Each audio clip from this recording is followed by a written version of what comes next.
Good morning, everyone. It is 10:32, and we are convening the Planning and Development Committee meeting for Friday, March 13th. This is our last regularly scheduled committee meeting. So I just want to offer my thanks and congratulations to especially our team of clerk and assistant clerk and intern, our LCOs, OLR, all of the folks who help us get everything done, and to our colleagues on both sides of the aisle. I've been told recently as this morning that we are the most efficient committee, and I think we should all take pride in that. Fingers crossed. We do have a rather large agenda today, so I'm going to hand this off to my co-chair, Senator Rahman, for some remarks. Awesome. Thank you, Madam Co-Chair. Happy Friday morning, everyone. Good to see you all again. I just want to start with first our stockholders. Most time you made all our bills better because you work closely with us, guide us, and help us how we should work together. And thank you. And of course, our partisan and non-partisan staffs, we couldn't do without your help. Thank you for continue supporting us. A lot of yes, not very good. All we said, but all the hard work behind the back burner, you done. Because when we start cooking, we don't know overcook or undercook, but then you fix it. Thank you. Thank you for all your hard work and dedications. And of course, the members, thank you for all your hard work and help us go through this. I can't believe we are almost there, done today. All right. And our amazing ranking members, it was really honored to work with you these sessions. And thank you. Thank you. You both was really great. But I don't know where I can start about my co-chair. You know, I don't want to talk loud. It's going to be emotion. Thank you. Thank you. It was amazing and really, really, really, honored to work with you last 3 years. And I'm really lucky to have you. And I don't know what's going to happen next session, where we're going to be in next year, both. But I really, really thank you, bottom from my heart, all hard work you put behind this committee. And with that, this committee have done a lot of good work through careful reviews, all the proposals, and with our LCOs.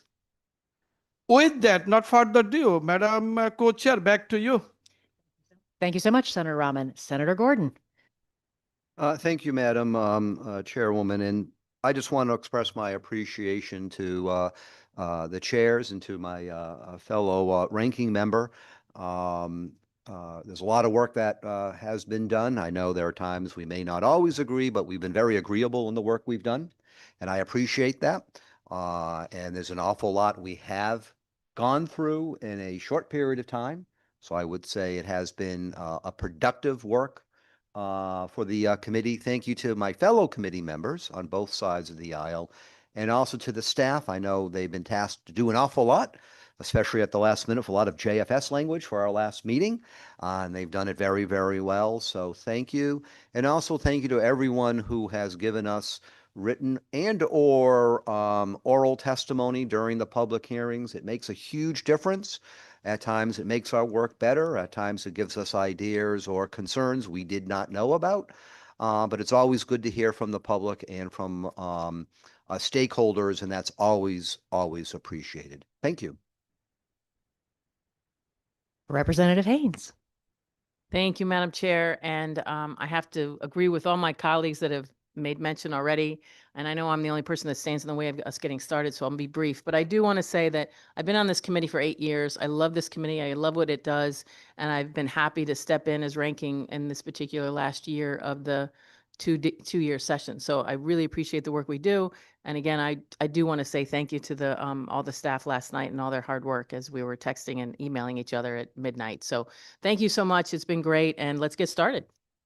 Thank you so much. And you will be missed. So we really appreciate you stepping in for the recalcitrant Representative Zullo. I kid. We all love Joe.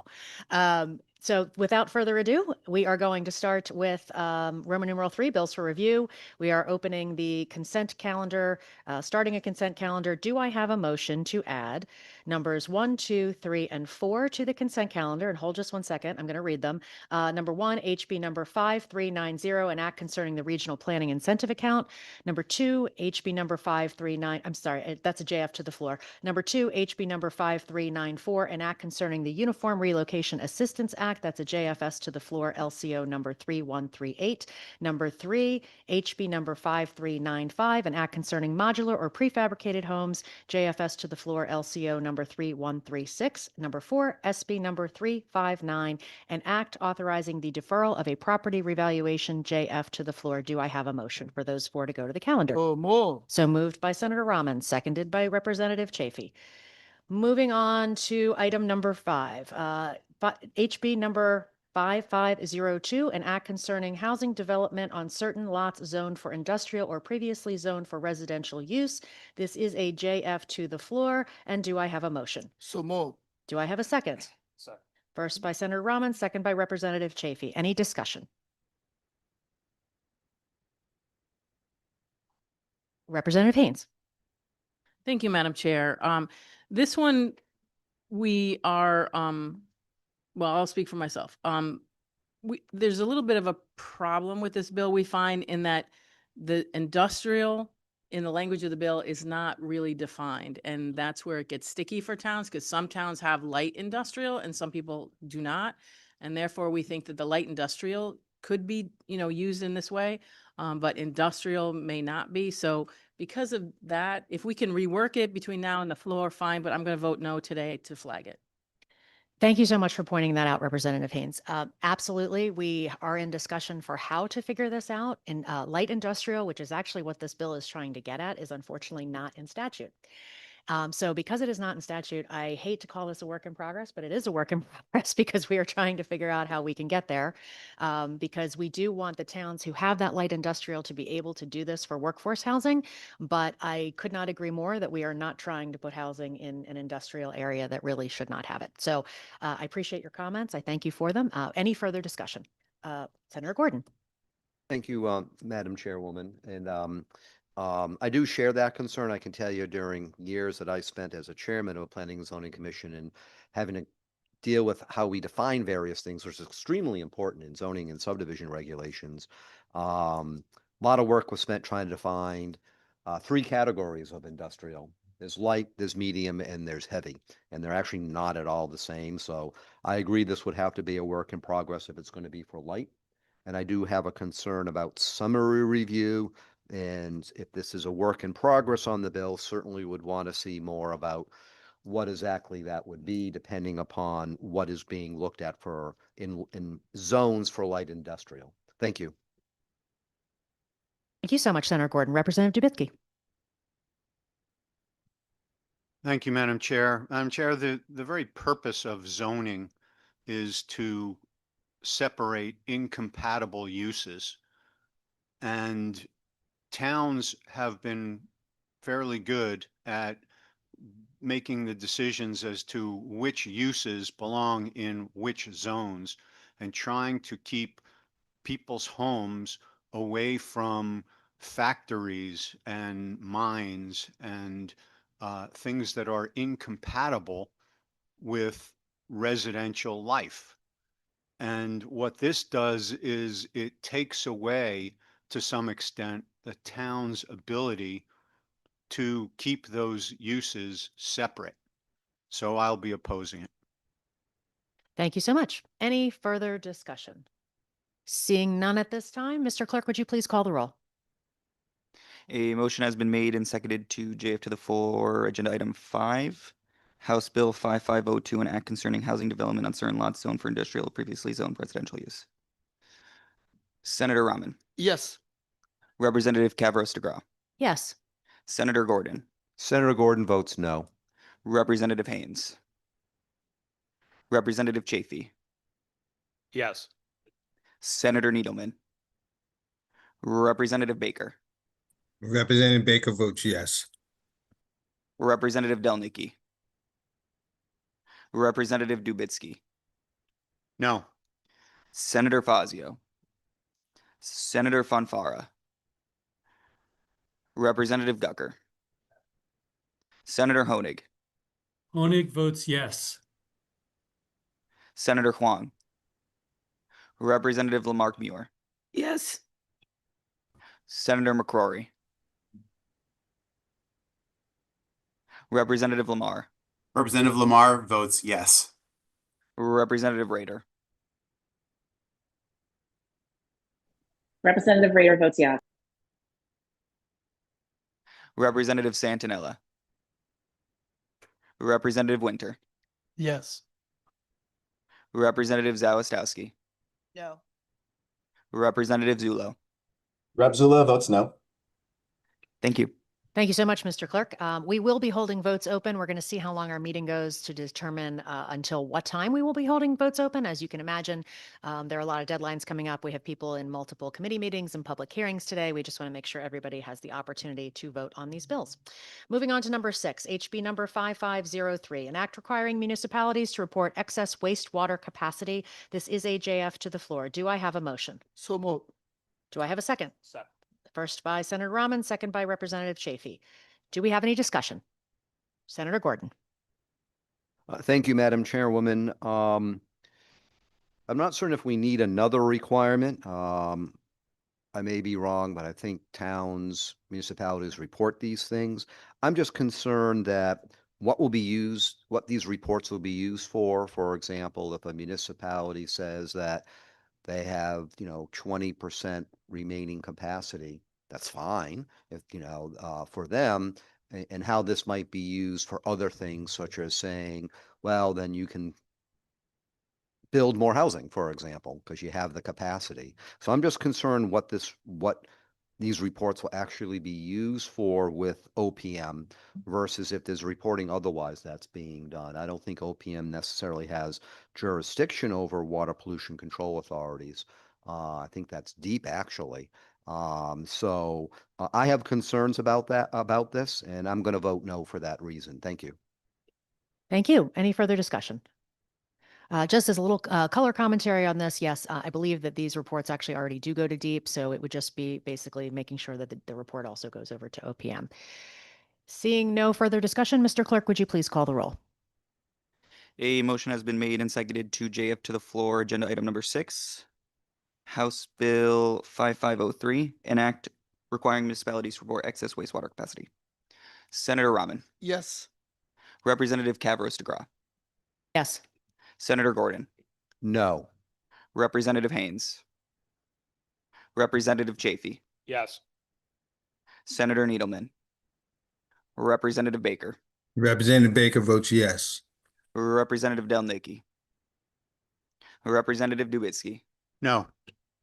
Senator Fazio, Senator Fanfara, Representative Gucker,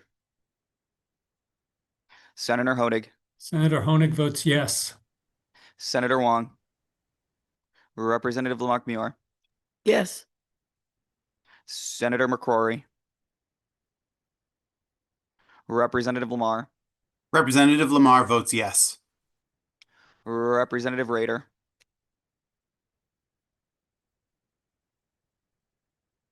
Representative Santinella, Representative Winter, Yes. Representative Zawistowski, No. Representative Zulo. Rep Zula votes no. Thank you, Mr. Clerk. Thank you. Moving on to number 7, SB number 447, an act establishing a homestead property tax exemption. This is a JFS to the floor, LCO number 3155. Do I have a motion? So move. Moved by Senator Rahman. Do I have a second? Seconded by Representative Chafee. Discussion, please. Senator Gordon. Representative Haynes. Thank you, Madam Chair. In regards to this one, right now municipal budgets are being put together, and it's very difficult from being a first selectman just a few short months ago. Budget season is awful. Trying to get revenue in to be able to pay for things. Looking at our taxpayers in town and them coming to public hearings saying they can't afford gas and heat and food and their medications and everything. As much as this is a good idea, to making it a mandate, then that's $50,000 that goes off I can't even think, the big list that we tax against, and grand list, thank you. I don't know why I lost that term. And it adds on to the list for the exemptions we're giving our firefighters and our other first responders. And, it's just, we're eroding what towns have in the way of paying for things. Now, if we could get some money from Hartford to go to the towns to help pay for some of these things, that would be fabulous. But we don't have that yet. And as much as this is a nice bill and a good bill, it hurts on the other side. So I'm not sure it's helping as much as we think. So therefore, I'm going to vote no today. Senator Gordon. Thank you, Madam Chairwoman. I have a couple concerns, but I'll first say that I'm not opposed to doing what we can to continue to make Connecticut affordable for more hardworking people, for their families. We have seniors and retirees. I'm not opposed to that. So I think there are things we can do, but we also have to look at the reality of what one does and what the potential consequences are. I get very concerned when the state says we're going to put a mandate on municipalities and does not fund it. It has to be funded somewhere. Already municipalities are having very difficult times crafting right now budgets for the upcoming fiscal year on the heels of many towns, including some of the towns I represent, last year having gone through multiple referenda on budgets that already, for some towns, has them at bare bones budget, and people are already yelling and screaming they can't afford more property taxes. So if this were to go in, it would basically say you can't decide in your own municipality amongst the people who live there, which is a local right for them to do if they wish to enact this, or if they wish to petition their local government to enact something like this, a municipal option, and turn it into a mandate that basically, yes, it can help some people, but then the town has to come up with the revenue it's not otherwise going to get. And that can be extremely concerning. If it's unfunded, where does that money come from? It will come from other property tax owners, which they'll have to pay. Or if you're a renter and you don't own the property, well, you might see your rent go up because the landlord will have to pay whatever. Or a town might have to cut on some services or not increase as much on a service, for example, public education, because it's now having less revenue coming in. So I understand the intent. I just think the operational impact of this is not going to be good. And I would say either make this a funded mandate fully, or let the towns and the cities have it as their option, and each one can decide like it can for certain other things. So for that reason, I have to vote no, because of the serious potential impacts that this could have, negative, that I think could outweigh the positive. And I think there's better ways to do this, as I just outlined. And I would encourage that we should endeavor to try to do that. Let's fund this. And then if it's fully funded, I'll support it. Let's not hurt towns and other taxpayers, trying to help some, but hurting others. And I don't think that's a fair type of way of doing things. Thank you. Representative Chafee. Thank you, Madam Chair. I think we need a little bit of a WD-40 on the microphone up here. I would just like to share, I will be supporting this bill, but I do share in the concerns that were stated by my colleagues.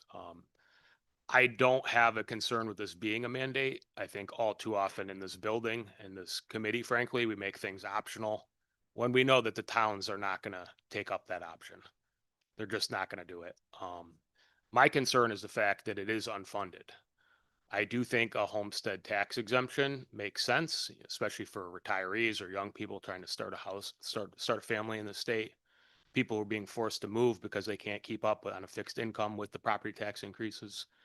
And I just find it frankly absurd when the state's coffers are routinely overflowing up here and our towns are struggling, that we would not just put money behind something like this. So I just wanted to put that on the record.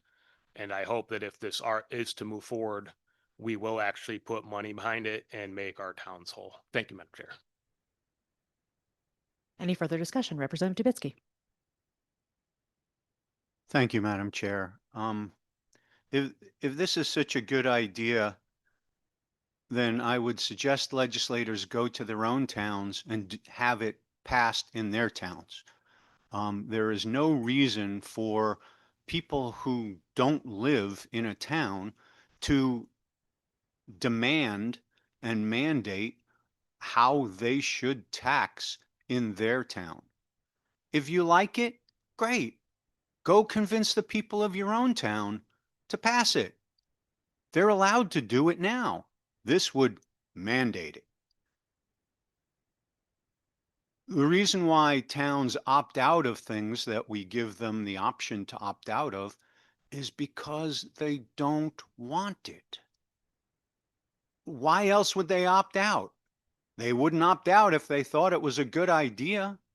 They think it's a bad idea, so they opt out. There's talk about, well, I'd support it if it were funded.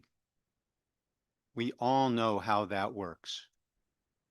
We impose a mandate on the towns and we throw them some money and we say, oh, don't worry about it. It's funded. And they say, oh, okay, well, as long as it's funded. And we give them the money the first year. Next year, the money's cut and the mandate stays in place. We've all seen it, happens every time. Go talk to your towns about all the mandates that started out as fully funded and now are not. So I think we should stop playing puppet master with the towns, leave them alone, let them do what they do, let the people of those towns decide what type of exemptions are best for them. And vote down this bill. Thank you. Thank you very much. Any further discussion? Representative Winter. Thank you, Madam Chair. I can appreciate the intention behind this bill and can definitely support getting it out of committee, but do worry, in addition to the concerns raised around municipal budgets, that if it were required, functionally it will shift the property tax burden to other taxpayers, particularly renters, which would be certainly a challenge in my district. Thank you. Thank you, Madam Chair. Thank you. I would suggest talking to your delegation mate, Representative Gucker. Thank you, Madam Chair. And I guess they did oil up my mic. It doesn't squeak as bad as yours does. I'm in agreement with what's been said here as far as it's a great intent. It has a great idea as far as trying to help those get into the communities. And we've done this with veterans. We've done this with police. We've done this with firefighters. We offer all of these incentives to keep them in our communities. And we understand how the tax burden can prevent individuals from staying in the communities that they live and serve in. However, I also am in agreement to where anytime we do these tax exemptions for certain groups of people, the municipality still has to somehow make up that deficit that they incur. They still have to find a way of getting around it. I know in Danbury, when we did the veterans bill to forgive taxes on 100% disabled veterans, it was a very notable lofty cause and was very good to help them. But on the other side, it did put a burden on the rest of the municipality how to fill in those holes, and those holes were in the millions of dollars. I am going to support this bill because I also understand the process here. I think it's something worthy of the discussion. I think it's worthy of pressing that if the legislature truly believes in helping first-time buyers and all, that we do fund this, that we do find a way, and we make sure that we make it permanent so that we can keep younger people in our communities. So with that said, I will support it to get it out of committee. We'll see what the final bill looks like if it comes up to the floor and make a decision then. But I at least wanted those on the record, those notes. Thank you so much. Any further discussion? Seeing none at this time, Mr. Clerk, would you please call the roll? A motion has been made and seconded to JFS to the floor. Agenda item number 7. Senate Bill 447, an act establishing a homestead property tax exemption, LCO 3155. How do you vote? Senator Rahman, Yes. Representative Gavros DeGraw, Gavros DeGrazi, yes. Senator Gordon, Senator Gordon votes no, but looks forward to making the bill better. Representative Haynes, Representative Chafee, Yes. Senator Needleman, Representative Baker, Representative Baker votes yes. Representative Delnicki, Representative Dubitsky, No. Senator Fazio, Senator Fonfara, Representative Gucker, Senator Honig, Senator Honig votes yes. Senator Wong, Representative Lamarck Muir, Yes. Senator McCrory, Representative Lamar, Lamar votes yes. Representative Rader, Representative Santinella, Representative Winter, Yes. Representative Zawistowski, No. Representative Zulo. Rep. Zulo votes yes. Thank you. Thank you, Mr. Clark. Moving on to number 8, if there's no objection, we'll be adding this to the consent calendar. SB number 448, an act amending the charter of the Metropolitan District of Hartford. This is a JFS to the floor, LCO number 3208. And I would just like to commend LCO for their extensive work on the JFS language in time for this meeting. Do I have a motion? So moved. Do I have a second? I have a first by Senator Rahman and a second by Representative Delnicki. Moving on to number 9, HB number 5391, an act concerning the enforcement of zoning regulations without objection. This will be added to the consent calendar. JFS to the floor, LCO number 2953. Do I have a motion? So moved. So moved by Senator Rahman. Do I have a second? Second by Representative Haynes. Moving on to number 10, HB number 5392, an act concerning municipal agencies. JF to the floor. Do I have a motion? So moved. So moved by Senator Rahman. Do I have a second? Second by Representative Winter. Any discussion? Representative Dubitsky. Thank you, Madam Chair. This is a dummy bill. Dummy bills are bad. We should vote no on bad bills. Thank you. I appreciate the brevity of your remarks. Mr. Clerk, Senator Gordon. Thank you, Madam Chairwoman. I understand the concerns about dummy bills, and my vote doesn't mean in any way that I may end up supporting the bill or not, depending upon what it does later, but I will, in good faith, having worked with the chairs, support the bill for the purposes of moving it out of committee. And we will do our best not to actually use them. Any further discussion? Seeing none, Mr. Clerk, please call the roll. A motion has been made and seconded to JF to the floor. Agenda item number 10, House Bill 5392, an act concerning municipal agencies. Senator Rahman, Yes. Representative Gavros DeGraw, Yes. Senator Gordon, Yes. Representative Haynes, Representative Chafee, Yes. Senator Needleman, Representative Baker, Senator Baker votes yes. Representative Delnicki, Representative Dubitsky, No. Senator Fazio, Senator Fonfara, Representative Gucker, Senator Honig, Senator Honig votes yes. Senator Wong, Representative Lamarck Muir, Yes. Senator McCrory, Representative Lamar, Representative Lamar votes yes. Representative Rader, Representative Santinella, Representative Winter, Yes. Representative Zawistowski, Yes. Representative Zulo. Rep. Zulo votes yes. Thank you. Thank you, Mr. Clerk. Moving on to number 10, SB number 360, an act concerning municipal issues. JF to the floor. Representative Dubitsky. Thank you, Madam Chair. This also is a dummy bill. And just to be clear, what this does is this bill floating out there in the middle of nowhere that went through public hearing and nobody testified on it. And after it gets out of committee, it's available for anybody, including me, to take it and turn it into something very, very different. And if it gets out of committee, I will no longer oppose it because it becomes a tool that I can use to put in one of my ideas and to move things that this committee may not have wanted to become law. So these dummy bills are a double-edged sword. They become a weapon that both sides can use. We shouldn't have those weapons out there. Every bill should go through public hearing. But if this is the game that this committee is going to play,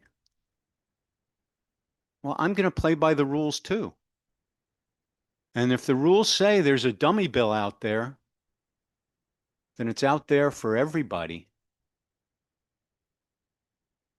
We shouldn't be playing this game. We should stop passing dummy bills. Thank you. Thank you. I was so excited to hear the discussion that I failed to actually ask for a motion on the bill. So I am going to go back and ask for a motion on the bill. SB number 360, an act concerning municipal issues. JF to the floor. Do I have a motion? So move. Moved by Senator Rahman, seconded by Representative Chafee. Senator Gordon, further discussion. Thank you, Madam Chairwoman. As I had stated on before there was the vote on the last agenda item, I share the concerns that have been raised about dummy bills. I will support moving this out of committee, working in good faith with the chairs. But my vote today doesn't mean that it'll be the same vote if this dummy bill were to make it to the Senate floor. But that is my reasoning today to vote yes on this bill. Thank you. Any further discussion? Seeing none at this time, Mr. Clerk, would you please call the roll? A motion has been made and seconded to JF to the floor, agenda item number 11, Senate Bill 360, an act concerning municipal issues. Senator Rahman, Yes. Representative Cavros DeGraw, Yes. Senator Gordon, Yes. Representative Haynes, Representative Chafee, Yes. Senator Needleman, Representative Baker, Representative Baker votes yes. Representative Delnicki, Representative Dubitsky, No. Senator Fazio, Senator Fonfara, Representative Tucker, Senator Honig, Senator Honig votes yes. Senator Wong, Representative Lamarck Muir, Yes. Senator McCrory, Representative Lamar, Lamar votes yes. Representative Rader, Representative Santinella, Representative Winter, Yes. Representative Zawistowski, Yes. Representative Zulo. Rep. Zulo votes yes. Thank you. Thank you, Mr. Clerk. Moving on to number 12, an act, SB number 361, an act concerning fees in lieu of sidewalk requirements. This is a JF to the floor. Do I have a motion? So move. Moved by Senator Rahman, second by Representative Chafee. Any discussion? Senator Gordon. Thank you, Madam Chairwoman. And I understand the intent of this, but I have concerns about it. I have concerns that this could be used as an impact fee. Impact fees have a troubled history, just not in Connecticut, but around the country. And we've had rulings by various courts around the country on impact fees. I can understand that if there's a community that mandates in their regulations having to put sidewalks in, and then do you want to have a fee in lieu if there's a determination not to have a sidewalk? But you can have communities that do not require sidewalks. Many small towns don't even have sidewalks, and could be used. I'm not saying it will, but it could open the door potentially for a municipal agency to say, well, we don't require it, but we feel in this situation you should do it, but we'll let you pay a fee to get out of it, and it can turn into an impact fee. And I get worried about that type of things. I think we should leave this for municipalities to decide. If a municipality feels that it wants to require sidewalks or not, it makes those determinations, many times case by case basis, and many towns have flexibility built into their subdivision and zoning regulations, not as a mandatory shall be done, but possibly if it's determined based upon certain characteristics of a land use application. But again, I worry about this could be used as impact fees, and I do not like impact fees. Many people around the country don't, and many courts don't like it. So for that reason, I will not support this bill as written. Thank you. Thank you. And luckily, this bill is an option for towns if they so choose. Any further discussion? Seeing none at this time, Mr. Clerk, would you please call the roll? A motion has been made and seconded to up to the floor agenda item number 12, Senate Bill 361, an act concerning fees in lieu of sidewalk requirements. Senator Rahman, Yes. Representative Cavaros DeGraw, Yes. Senator Gordon, No. Representative Haynes, Representative Chafee, Yes. Senator Needleman, Representative Baker, Representative Baker votes yes. Representative Delnicki, Representative Dubitsky, No. Senator Fazio, Senator Fanfara, Representative Gunker, Senator Honig, Senator Honig votes yes. Senator Wong, Representative Lamarck Muir, Yes. Senator McCrory, Representative Lamar, Lamar votes yes. Representative Rader, Representative Santinella, Representative Winter, Yes. Representative Zawistowski, No. Representative Zulo. Sorry. Rep Zula votes no. Thank you. Thank you, Mr. Clerk. Moving on to item number 13, SB number 362, an act concerning revisions to statutes relating to municipal property tax assessment, JFS to the floor, LCO number 3086. Without objection, this will go on the consent calendar. Do I have a motion? So move. Do I have a second? Motion by Senator Rahman, second by Representative Delnicki. Number 14, SB number 363, an act allowing municipalities to impose commercial vacancy assessments in certain districts. This is a JFS to the floor, LCO number 3022. Do I have a motion? So move. So moved by Senator Rahman, second by Representative Haynes. Do I have any discussion? Senator Gordon. Thank you, Madam Chairwoman. I understand the intent behind it. I think it's a very flawed way of trying to deal with vacancies. And I mentioned and asked questions of some people during the public hearing. If someone is a law-abiding legal owner of a commercial property, doesn't matter where, well, let's just say in a downtown or in a quote-unquote business area of a small town that doesn't have a downtown, and they have their property vacant, but it's not causing blight, there's no public health, no public safety, no fire safety code violations, they're paying their taxes, and for whatever reason, it is vacant. Oftentimes it's vacant because of financial difficulties. There could have been a downturn in the market. There was COVID and it hurt a lot of businesses, and a business may have gone out of business and they may have a future plan. And that's their plan. They're under no obligation to have to tell any municipal, state, or federal agency otherwise what their business plan is. And they may want in a future year to bring back a business, but they just do not have the funds at that time. They shouldn't be penalized. It doesn't matter if this is called a fee. When you take money out of someone's pocket, it is a tax. We could call it whatever you want. I know some of the proponents of this bill kept on referring to it as a fee. Fee, tax, money comes out of someone's pocket. It's the same effect. And I think business owners and certainly my constituents understand that it's money out of someone's pocket.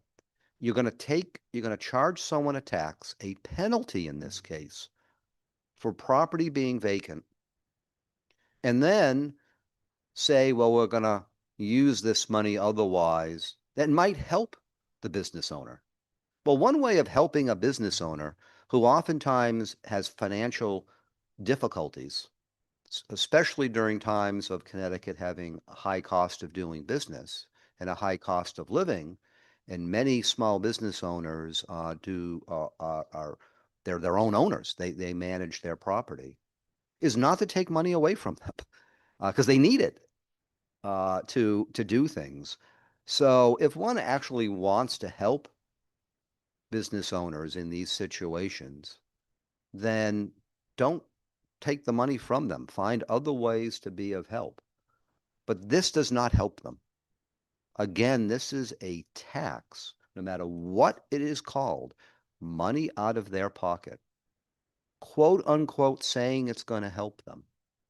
And again, these are law-abiding people. If they're creating blight, well, there are ways of dealing with that. If they're violating health codes, there are ways of dealing that. If they're violating fire safety codes, there are ways of dealing that. If they're violating building codes, there are ways of dealing that. But if they are not, and they're still paying their taxes, then why would we want to enable a municipality to go after them?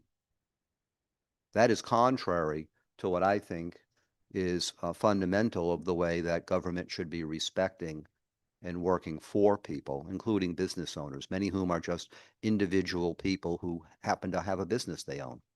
So to me, I do not like having to put another fee / tax on them.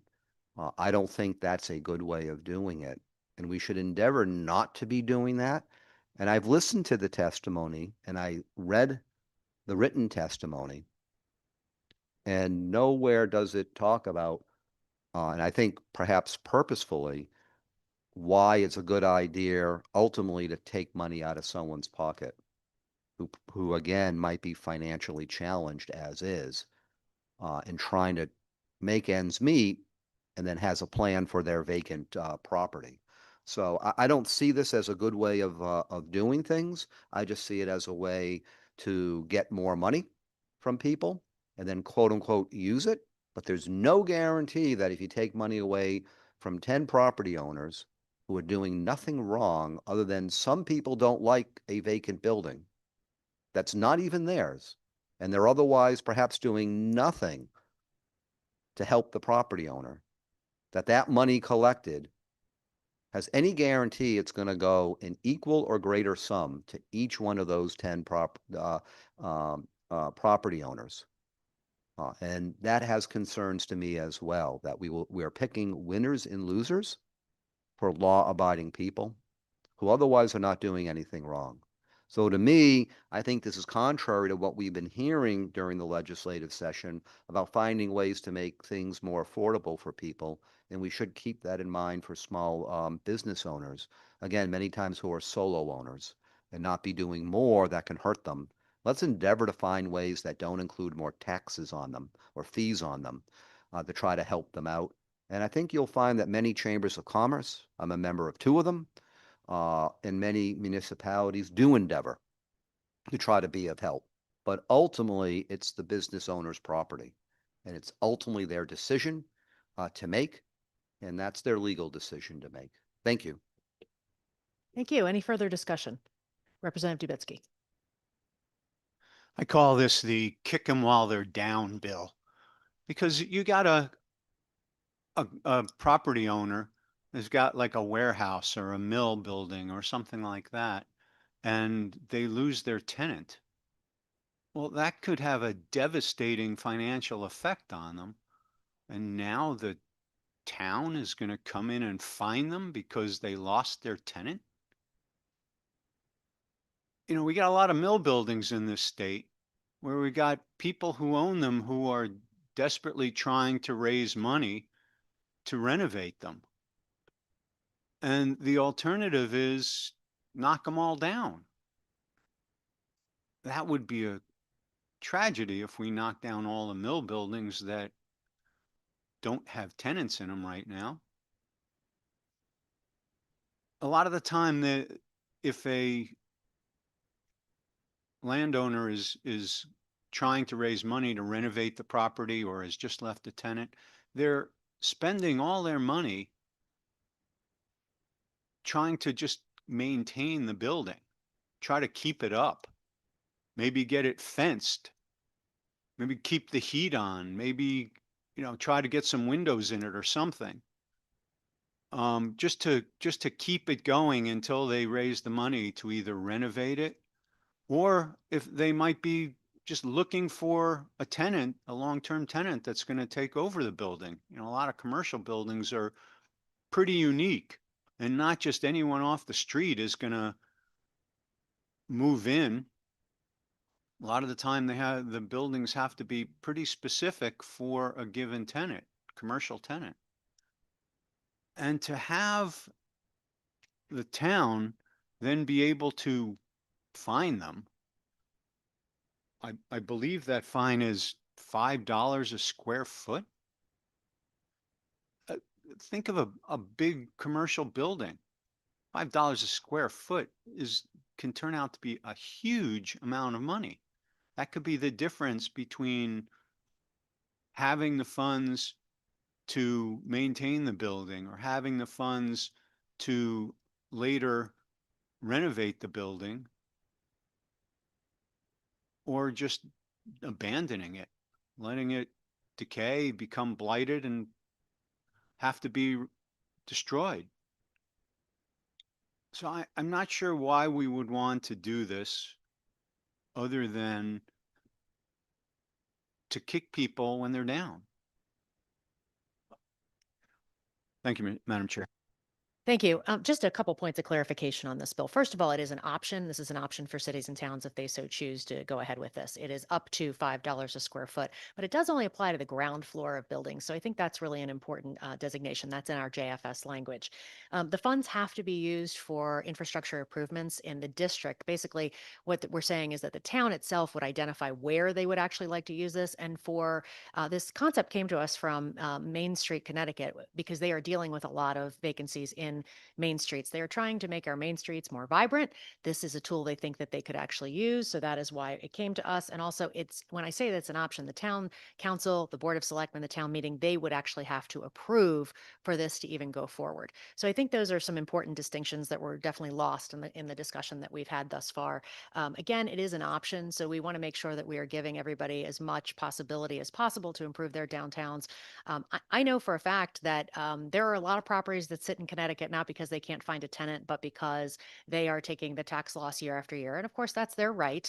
But unfortunately, it does create a situation in which you have a lot of empty buildings. And this was prior to the pandemic. I am thinking of my own town. There are certain areas along Route 44 in Avon that, frankly, we had a former steakhouse that sat empty for more than 15 years until there was someone who could come along and actually do something with it. So I think that for towns that want to do this, this is an option for them to do this and for them to be able to move forward. Further discussion, Representative Gucker. Thank you, Madam Chair. And you touched on a lot of what I was going to say, because as I was reviewing the bill, it is an option for the municipality to decide if they want to opt into it, which brings back a little bit of a local control component. But also, I have seen a little bit of the opposite. I have seen in my city to where we are paying for the sins of the past, as far as, the revolution of machinery and such, where we're dealing with contaminated properties, blighted properties, things of that sort that are sitting vacant. But also beyond that, I have seen situations to where landowners or property owners blackmail the town to say, I want X, Y, and Z here. And if you're not going to give it to me, I'm going to let this thing sit here and rot and you can look at it. And I know in my hometown, which I won't talk about here, that did happen. Ultimately, they had they had the standoff, and ultimately the public lost because a historic structure got destroyed. It got destroyed by neglect of sitting there because the property owner wanted to blackmail the town for certain things. The citizens had no say in what was going to happen with said property, and ultimately it had to be destroyed because it was just unrepairable, unsalvageable, and everybody lost. So though I see this as an opt-in, I also see it as a work in progress, like everything we put out of this committee. I think that the statements that have been said here. You're right about, unfair taxes or fees or whatever. I call them tariffs if you want to really go down that road, that we could be putting in there. But at the same time, giving the municipality an option to maybe deal with some bad actors or give them the option to decide what they would like to do. Because unfortunately, like any realtor will tell you, what brings down a neighborhood, that blighted property, that abandoned property, that piece at the end, that may be going into hardship, pulls everything down. And what we're trying to do is bring everybody back up. So I will be supporting it to get it out of the committee and look forward to seeing what we're going to have at the final vote. Thank you, Madam Chair. Very much. Representative Delnicki.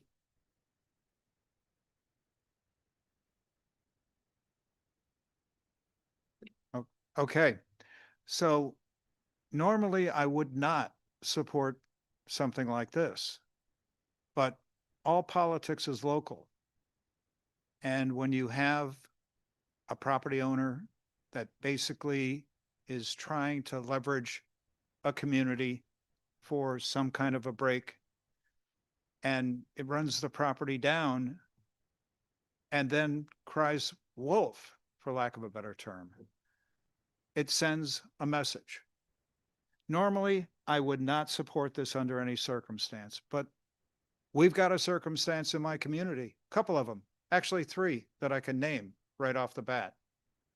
And had it not been for those properties, I would be voting no on this, but I will be voting yes, because sometimes, and one of our distinguished colleagues here actually made the argument for why it would make sense to have this tool in the toolbox and hope that you never have to use it, that it's just there, that somebody will say, well, I guess that 100% tax abatement doesn't work.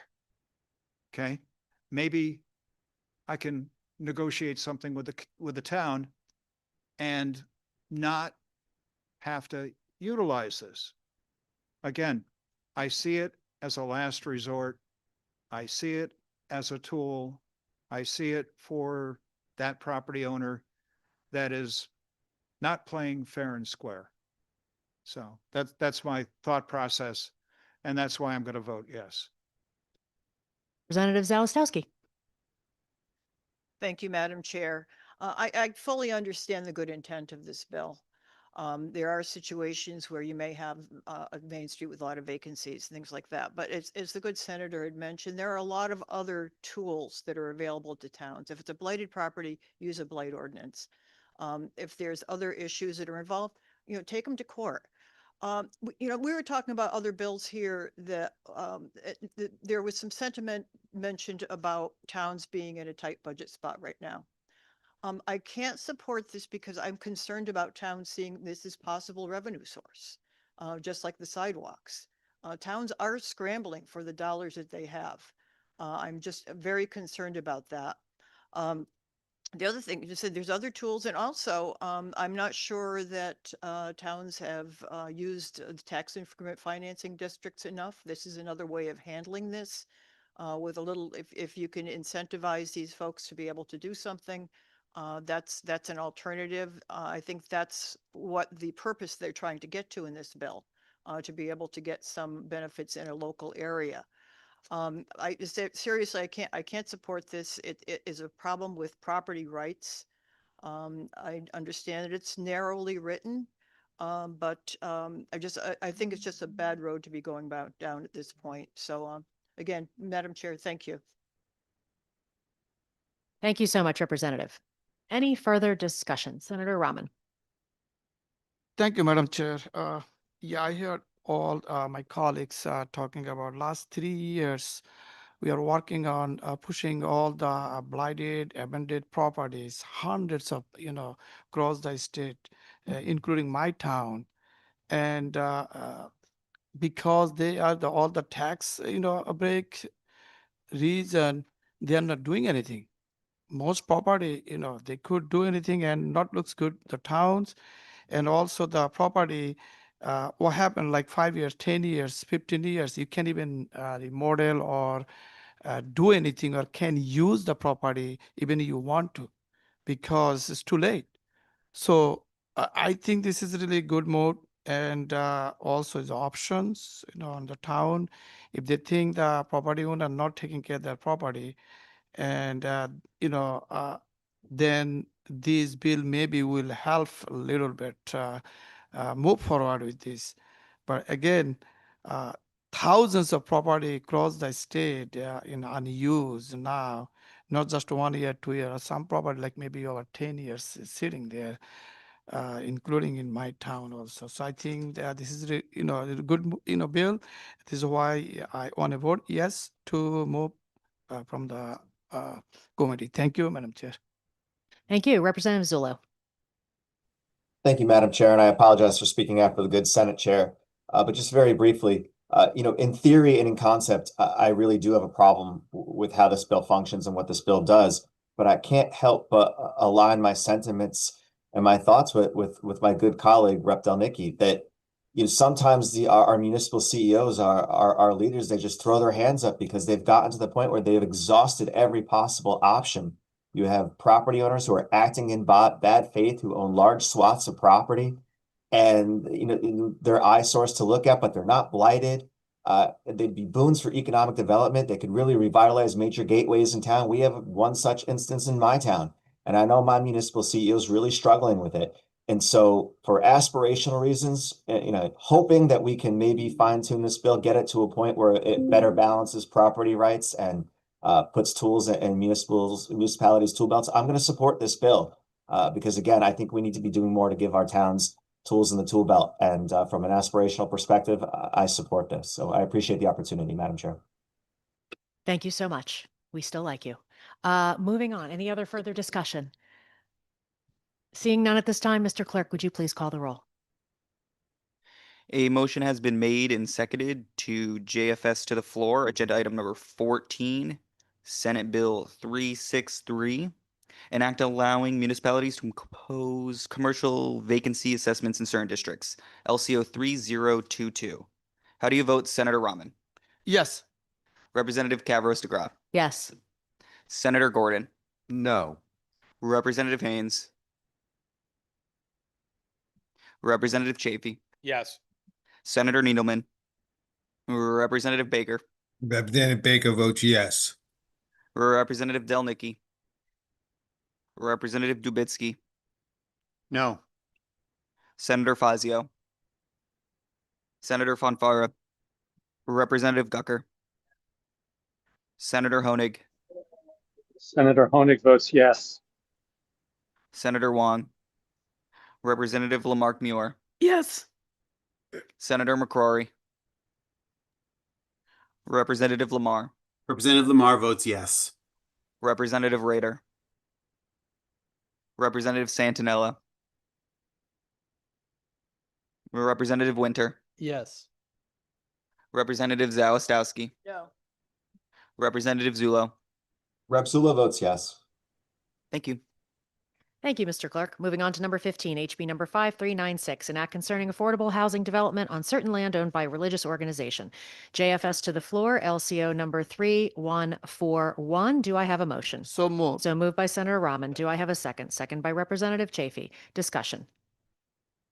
Representative Dubitsky. Thank you, Madam Chair.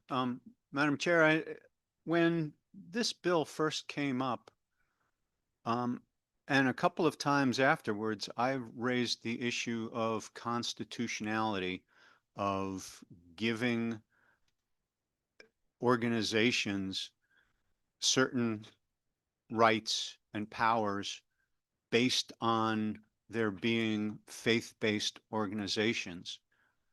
Has there been any type of analysis or report that indicates that this bill is constitutional? I will defer that question to our LCO and OLR.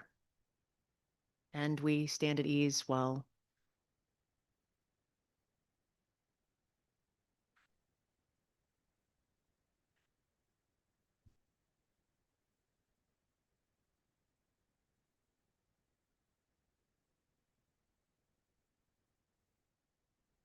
Madam Chair, there has not been any report issued either by the Legislative Commissioner's Office or the Office of Legislative Research concerning this bill. Thank you very much. Well, I think that would be a sort of a big gaping hole in our knowledge then, because my understanding of the Constitution is that you cannot discriminate against faith-based organizations, nor can you give them more powers and privileges simply based on their faith. So I can't see how this bill could be constitutional, because it gives an organization the ability to build commercial housing to circumvent local zoning, circumvent local historic regulations, circumvent certain other aspects, procedural and substantive aspects of the states and the local regulation, simply based on their faith. I would ask if anybody on this committee or LCO or anywhere else can tell me how that could possibly be constitutional. Madam Chair? Thank you, sir. You know what? Here's the thing. A lot of these bills are a work in progress. There are other states that have already passed this and have not been struck down for constitutionality issues. We certainly have time between now and a session day to have a report done if that's so necessary. Also, we could add nonprofits to this so that it wouldn't just be churches having special status. We could add universities to this so they didn't have, so that we think that this may be a special status issue. So I would say that we will look into all of that to make sure that we are not afoul of the Constitution between now and when we hopefully pass this on the floor. But I believe Florida, Washington, Maryland, and California have passed bills like this. Okay. Regardless of what other states may have done it, we sit here in this committee, and the bill before us, in my opinion, is blatantly unconstitutional. And I don't think we should be passing bills that are unconstitutional, especially since I've raised the issue of constitutionality of this concept many times.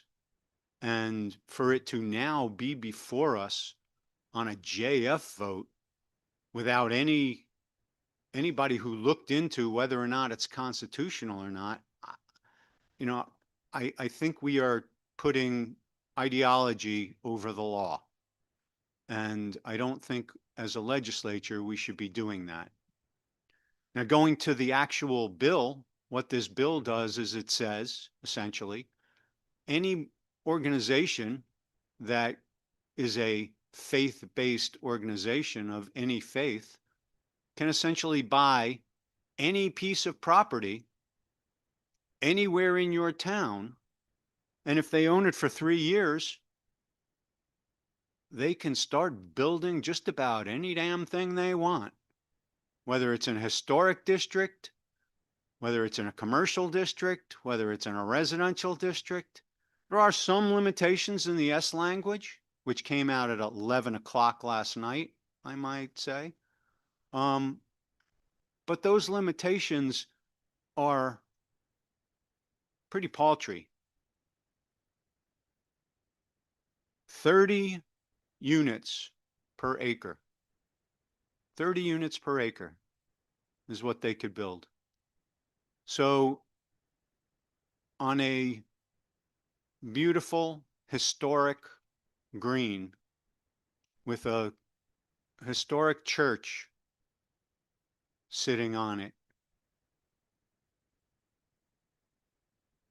they could build 30 units per acre with setbacks not less than 15 feet. 15 feet. 15 feet from the adjoining property, 15 feet from the road. You're going to have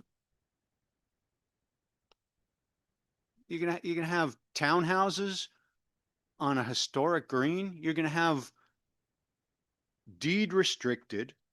They have to be deed, well, 20% of them have to be deed restricted to be low income, deed restricted units.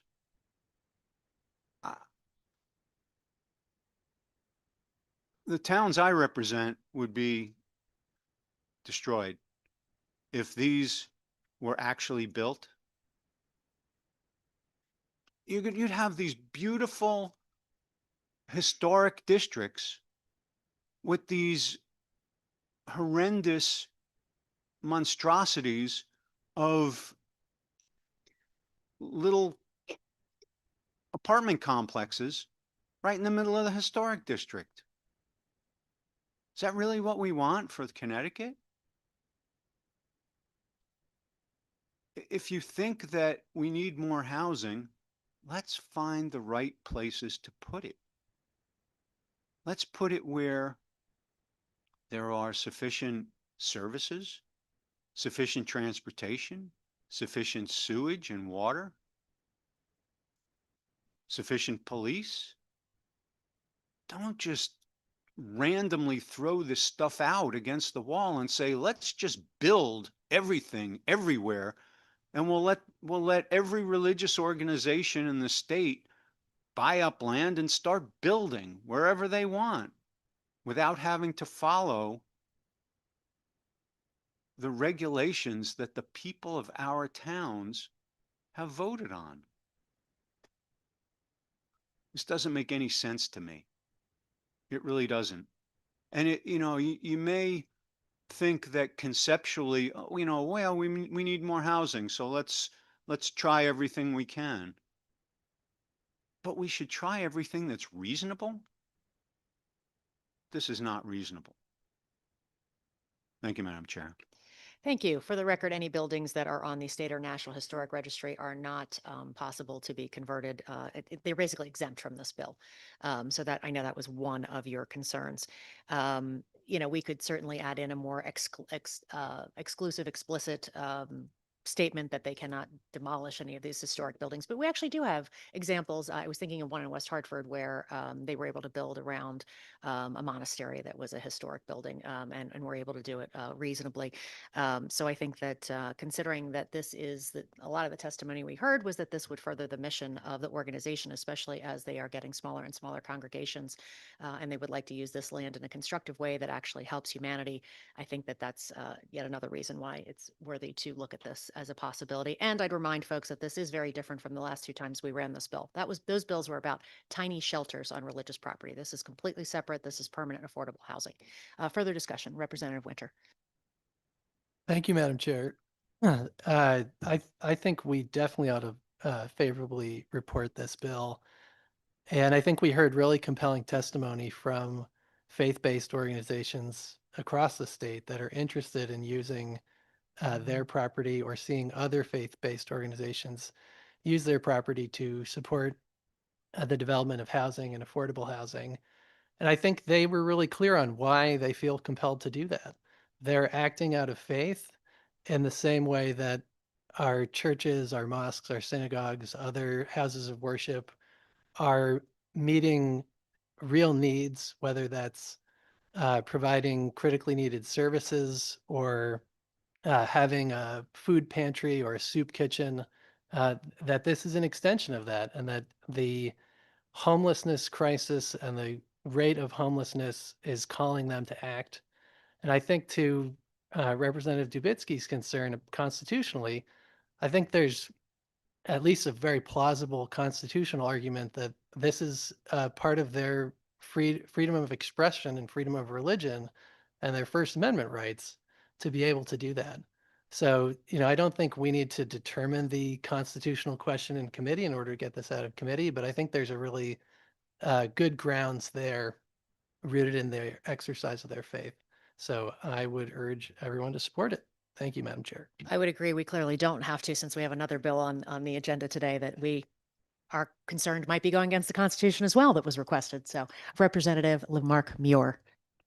Thank you, Madam Chair. My concerns around this bill are are different.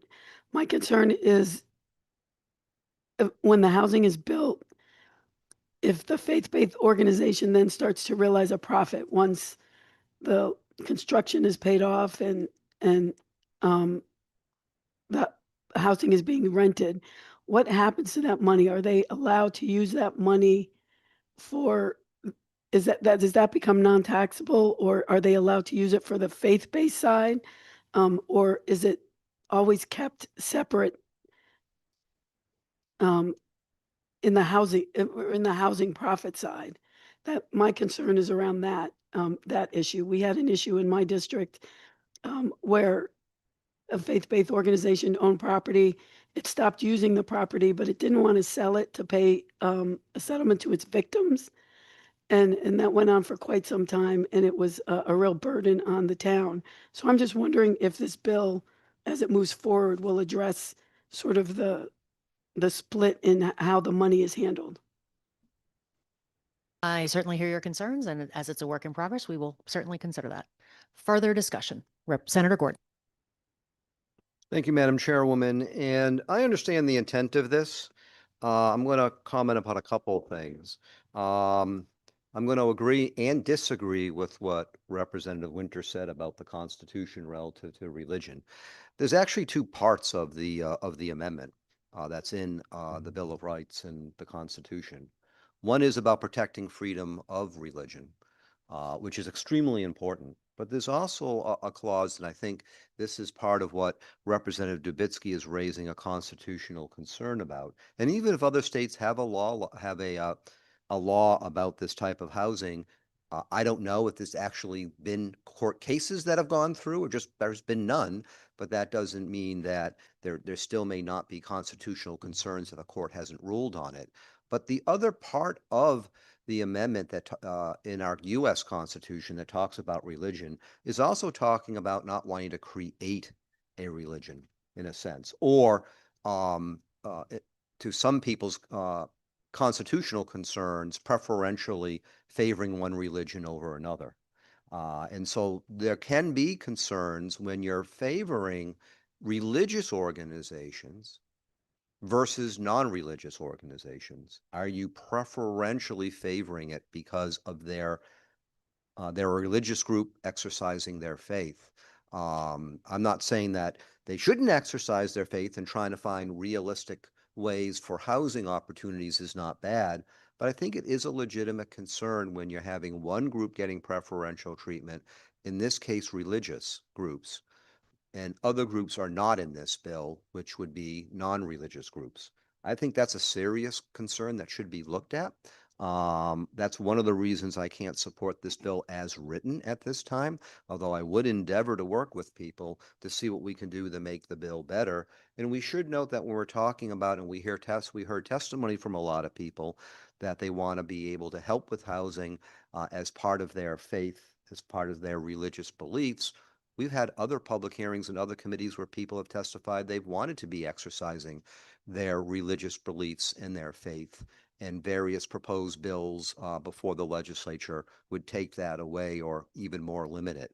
So we do have to be careful overall as a legislature what we do. The courts have recognized when you deal with zoning and land use for religious groups, it's not necessarily straightforward because of various constitutional issues, and have even recognized the two parts of the amendment in the Constitution relative to religion.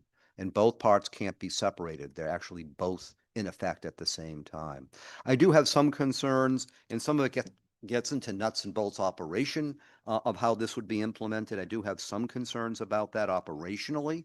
And I would look forward to seeing what we can do to make that more workable if this gets out of committee, which it looks like it likely will. And I'm happy to work on some of those operationally. I think there are some ways that one could make the operational aspects work better and attend to certain local issues, given various lands can be different from each other from town to town or within a part of town. But I do understand the intent of this, but there are a couple of concerns I have that would compel me not to vote for it now. But just because I vote no now doesn't mean I won't look for opportunities to work with proponents of the bill, to try to make the bill better, to see where we might go with it outside of committee. Thank you. Thank you. Representative Baker. Thank you, Madam Chair. You know, as we look at where we're at and times are, you know, I think about a lot of the things that are going on with the homeless problem that we have in Bridgeport and other areas, and people are struggling to find housing and stuff. You know, one of the things that I've been working on here in Bridgeport is working with some of the faith-based organizations to provide some sort of emergency shelters. But we also have a lot of churches that have properties and they want to provide some sort of housing for people so that we can eliminate to a certain degree the homeless shortage that we're having.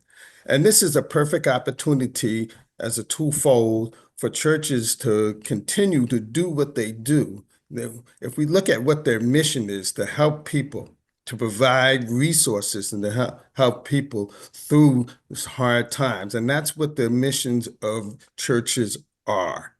And this is an opportunity for them to go. I know there might be some constitutional issues and certain areas might not, as far as zoning is concerned, but let's not allow that to stop us from providing housing for people and allowing these faith-based organizations to jump in and do what their missions have called for. So I urge my colleagues, let's get this out of committee. Let's work through whatever we need to do so that we can continue to provide adequate housing for people. Thank you, Madam Chair. Thank you. Any further discussion? Seeing none at this time, Mr. Clerk, would you please call the roll? A motion has been made and seconded to JFS to the floor. Agenda item number 15, House Bill 5396, an act concerning affordable housing development on certain land owned by a religious organization, LCO 3141. Senator Rahman, Yes. Representative Cavros DeGraw, Senator Gordon, No. Representative Haynes, Representative Chafee, Yes. Senator Needleman, Representative Baker, Representative Baker votes yes. Representative Delnicki, Representative Dubitsky, No. Senator Fazio, Senator Fonfara, Representative Gucker, Senator Honig, Senator Wong, Representative Lamarck Muir, I'm voting yes to get it out of committee. Senator McCrory, Representative Lamar, Lamar votes yes. Representative Rader, Representative Santinella, Representative Winter, Yes. Representative Zawistowski, Yes. Representative Zulo. Zulo votes no. Thank you. Thank you, Mr. Clark. Next item on our agenda, number 16. Madam Chair, Oops, I wish to change my vote. I'm so sorry. Representative Zawistowski, Mr. Clark, please listen to her Yes, vote. please record as a no. That was an error. Thank you. Thank you. Thank you. Moving on to number 16, HB number 5498, an act concerning revisions to statutes relating to municipal tax collection. JFS to the floor, LCO number 3199. Without objection, we'd like to add this to the consent calendar. Do I have a motion? So moved by Representative Haynes, seconded by Representative Chafee. Number 17, HB number 5500, an act concerning a waiver of interest on certain delinquent municipal property taxes. This is a JFS to the floor, LCO number 3147. Without objection, we'd like to add this to the consent calendar. Do I have a motion? So moved. So moved by Senator Rahman, seconded by Representative Chafee. Number 18, HB number 5505, an act concerning the use of certain commercial warehouses for the housing or shelter of persons. This is a JFS to the floor, LCO number 3195. Do I have a motion? So moved. So moved by Senator Rahman. Do I have a second? Second by Representative Chafee. Discussion. Senator Gordon. Thank you, Madam Chairwoman.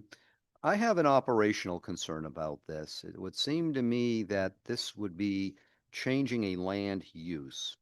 And municipalities have already agencies built into statute how to handle changes of land use. If there's going to be a commercial warehouse that's now going to change its land use to be used for housing or shelter for whatever reason, outside of certain emergency situations that might be less than 24 hours.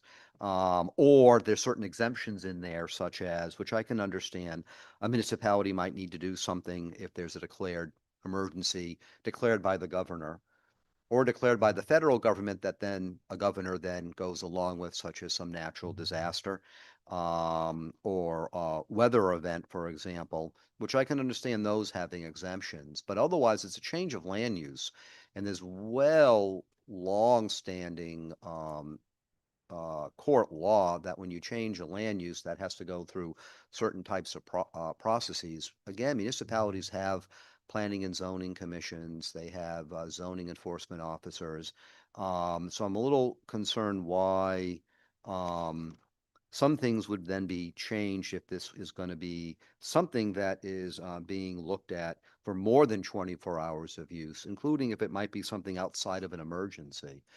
So I do have concerns about operationally how that might work, separate from municipalities already either appointed or elected land use agencies. Again, built into statute and supported by no lack of court laws, including Connecticut Supreme Court laws and U.S. Supreme Court cases over the decades since the 1920s regarding municipal authorities for changes of land use or new land uses de novo. So I do have concerns about that. I understand the intent behind it, and I think there could be a better way of already harnessing the actual municipal administrative infrastructure outside of certain types of emergency situations for that. So I do have concerns about it. I am going to vote no for that reason because I don't think operationally this would work as intended. But I'm happy to work with people, the proponents on this bill, to see what can be done to make things better. And I do have a question on the bill, if I may, Madam Chairwoman. Does this at all prohibit any government agency from, through its own laws, for example, the state, using separate from what a municipality may or may not want for the use of a commercial warehouse for housing or shelter more than 24 hours? I don't believe so, but I actually would defer to our LCOs on this. Because I'm not sure I'm understanding the question, if I'm being honest. I can restate the question then. Okay. So for example, the state of Connecticut decides it wants to use a commercial warehouse for housing or sheltering of people for whatever reason, more than 24 hours, or the federal government decides. Does this say that no, they cannot do that because the municipality has to go through a permitting process?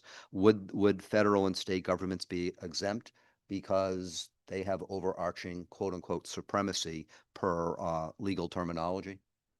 I'm not sure that would apply to the state. It would perhaps apply to the federal government, but I'm not entirely sure. I would defer, since I think LCO's had a moment or two to sort of think about this while we've been talking. I don't want to.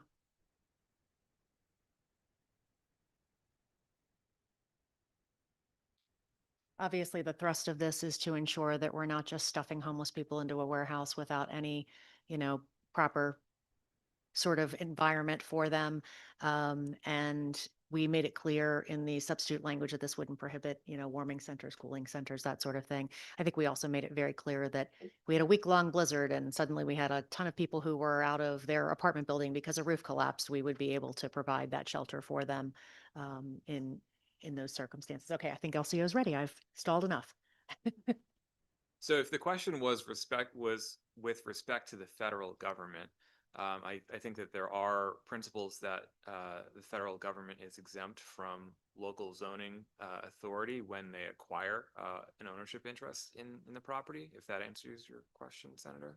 Yes, it does. And And then separate is about the state, but the feds and the state are different entities for that. I'm just interested operationally. I understand the intent of this. I'm not opposed to it. I'm more opposed to how operationally this would be permitted. I think there's a different way already using administrative structures specific for land use built into what municipalities do, and that is there through state statute. I just don't want to see a situation where a municipality may say no and then bumps heads with either the federal government or the state government. And I think that would be extremely important to make certain we understand that relative to operational of this type of bill. I think it also is important to note that this is an option and it is still left up to the legislative body. But in my experience, especially as chair of the committee for the last 4 years, we have had a lot of instances in which municipal lawyers, very specifically, have said, oh, we need guidance from the state on that. So the thought was, because this came up in sort of discussion around, frankly, the previous temporary shelter bill that we had before the committee, ensuring that there were conditions met in a warehouse situation that would include things like showers, the proper amount of space between folks, that sort of thing. That is why we are making this clear sort of ahead of a conversation.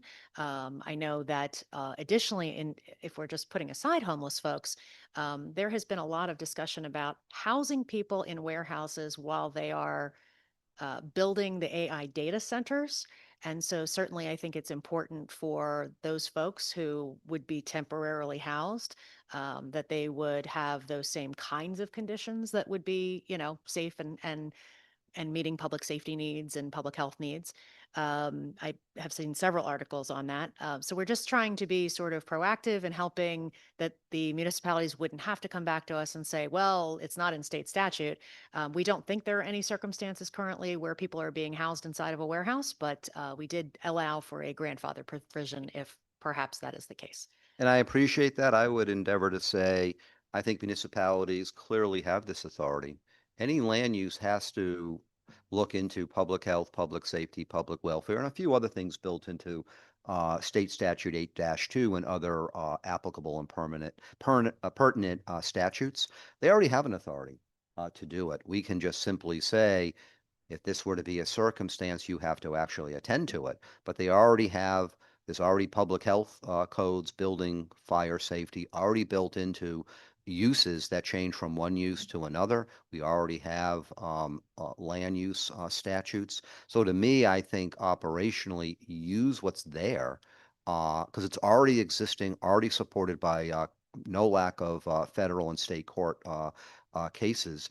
And we have, I think, a number of state statutes that attend to these very specific things that land use decision makers use all the time. I can speak from experience, having chaired a planning and zoning commission for 15 years, that everything has to look at public safety, public welfare, and public health at a minimum.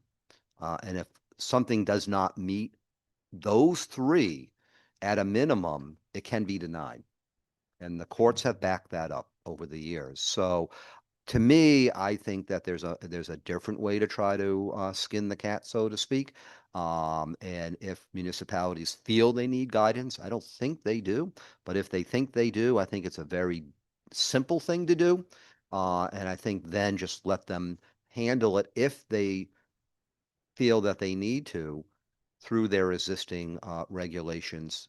And if their regulations don't say something specific about public health, public welfare, public safety, that doesn't mean that they can't attend to it. The overarching statutes and law require them nevertheless.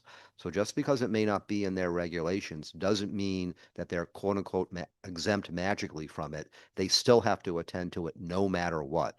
And that's why sometimes regulations don't have to be all inclusive for all the applicable federal and state laws, because it's understood in a sense, the enabling acts in this state that you have to, no matter what, whether you say it or not, you're still obligated. So I'm happy to work with the proponents on this bill. I just think there's a very straightforward way to get to the same intent. And that's what I would advocate for. Thank you.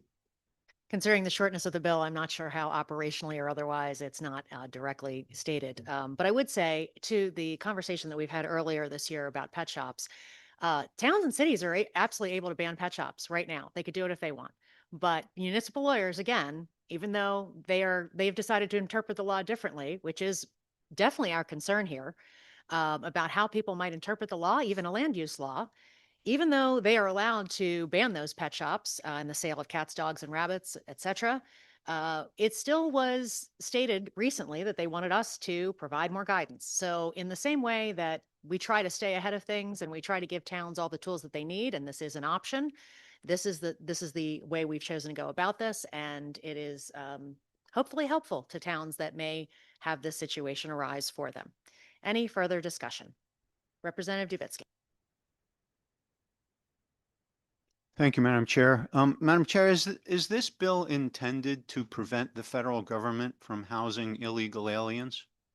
If you're referring to a recent article in which I was misquoted, the answer to that question is no. And I would say they are undocumented folks. They are not illegal. No human being can be illegal.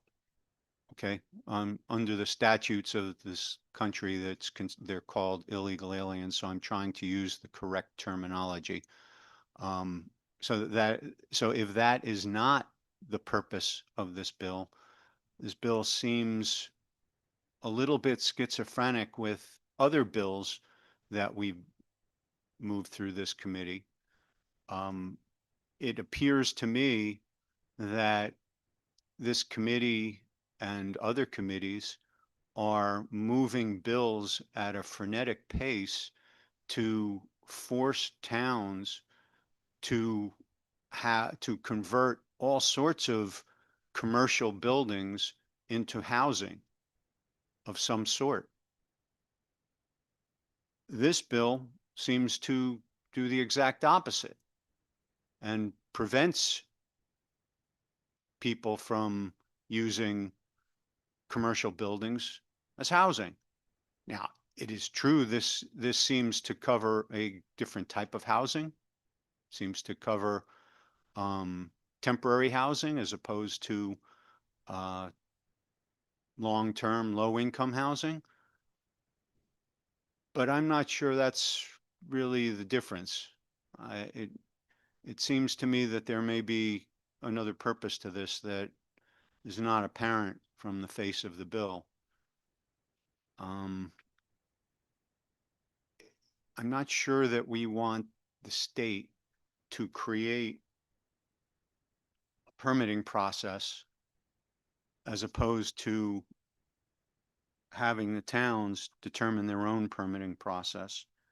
And my understanding from the S language is that that's what we would be imposing on the towns is a special process that they would need to go through.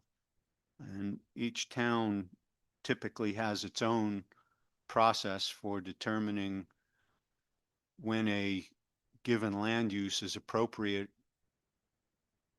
in a specific area of the town.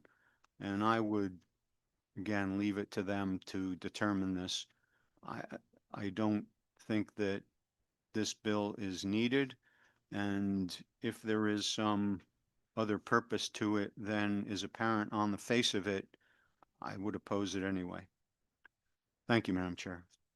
Thank you. I think again, mentioning that this is an option to clarify for towns what they could do in this very specific situation. Again, option. Any further discussion? Tammy, Representative Zaustowski. Thank you, Madam Chair. I have more of a question than a comment. In reading through this bill, is it possible for these arrangements to be permanent? I don't believe so. I believe this is really just specifically for temporary situations. Are there is there anything in this bill that states that? Because I was looking for it. I couldn't find it. I thought we had the word temporary in there, but if we did not, we certainly can consider that for Yeah, an amendment. it does say temporary, but it's not defined. I'm going to defer to LCO on that because I would think temporary might be defined in statute. I don't know for sure, but we are in recess until we can get an answer on that.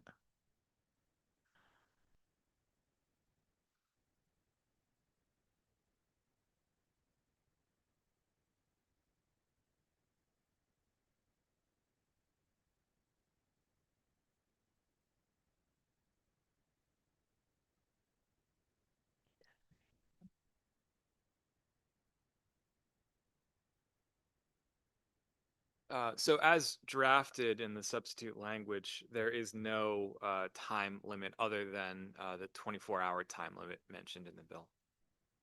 Okay, well, that's a wonderful suggestion, Rep. Zalestowski. Thank you.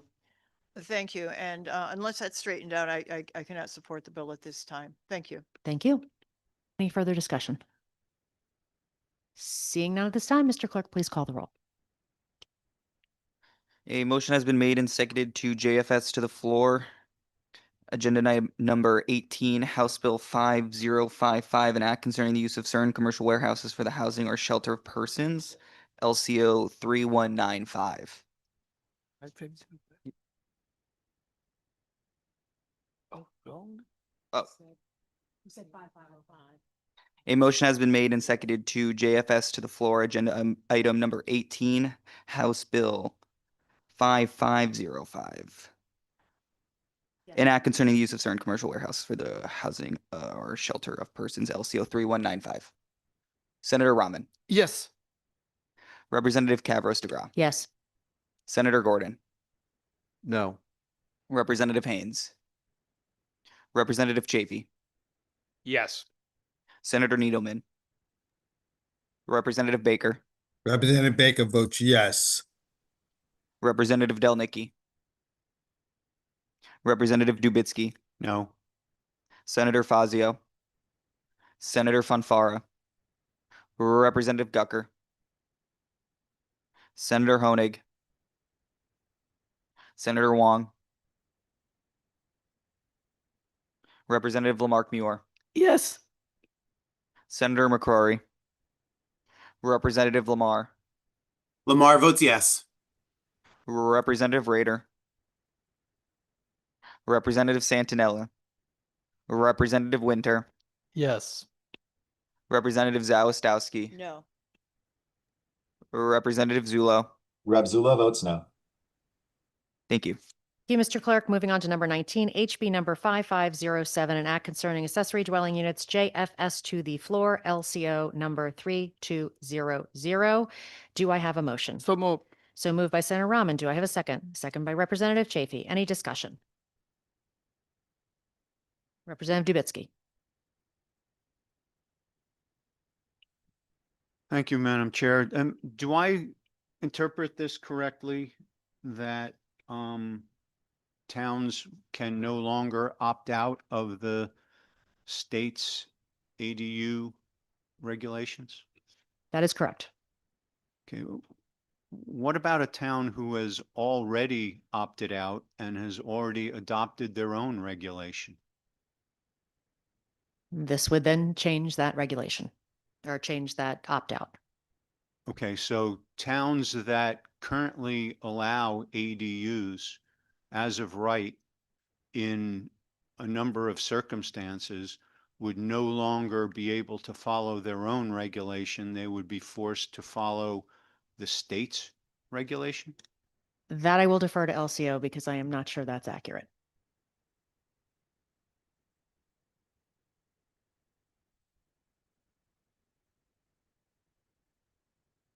This is where I really wish I'd gone to law school. Never too late.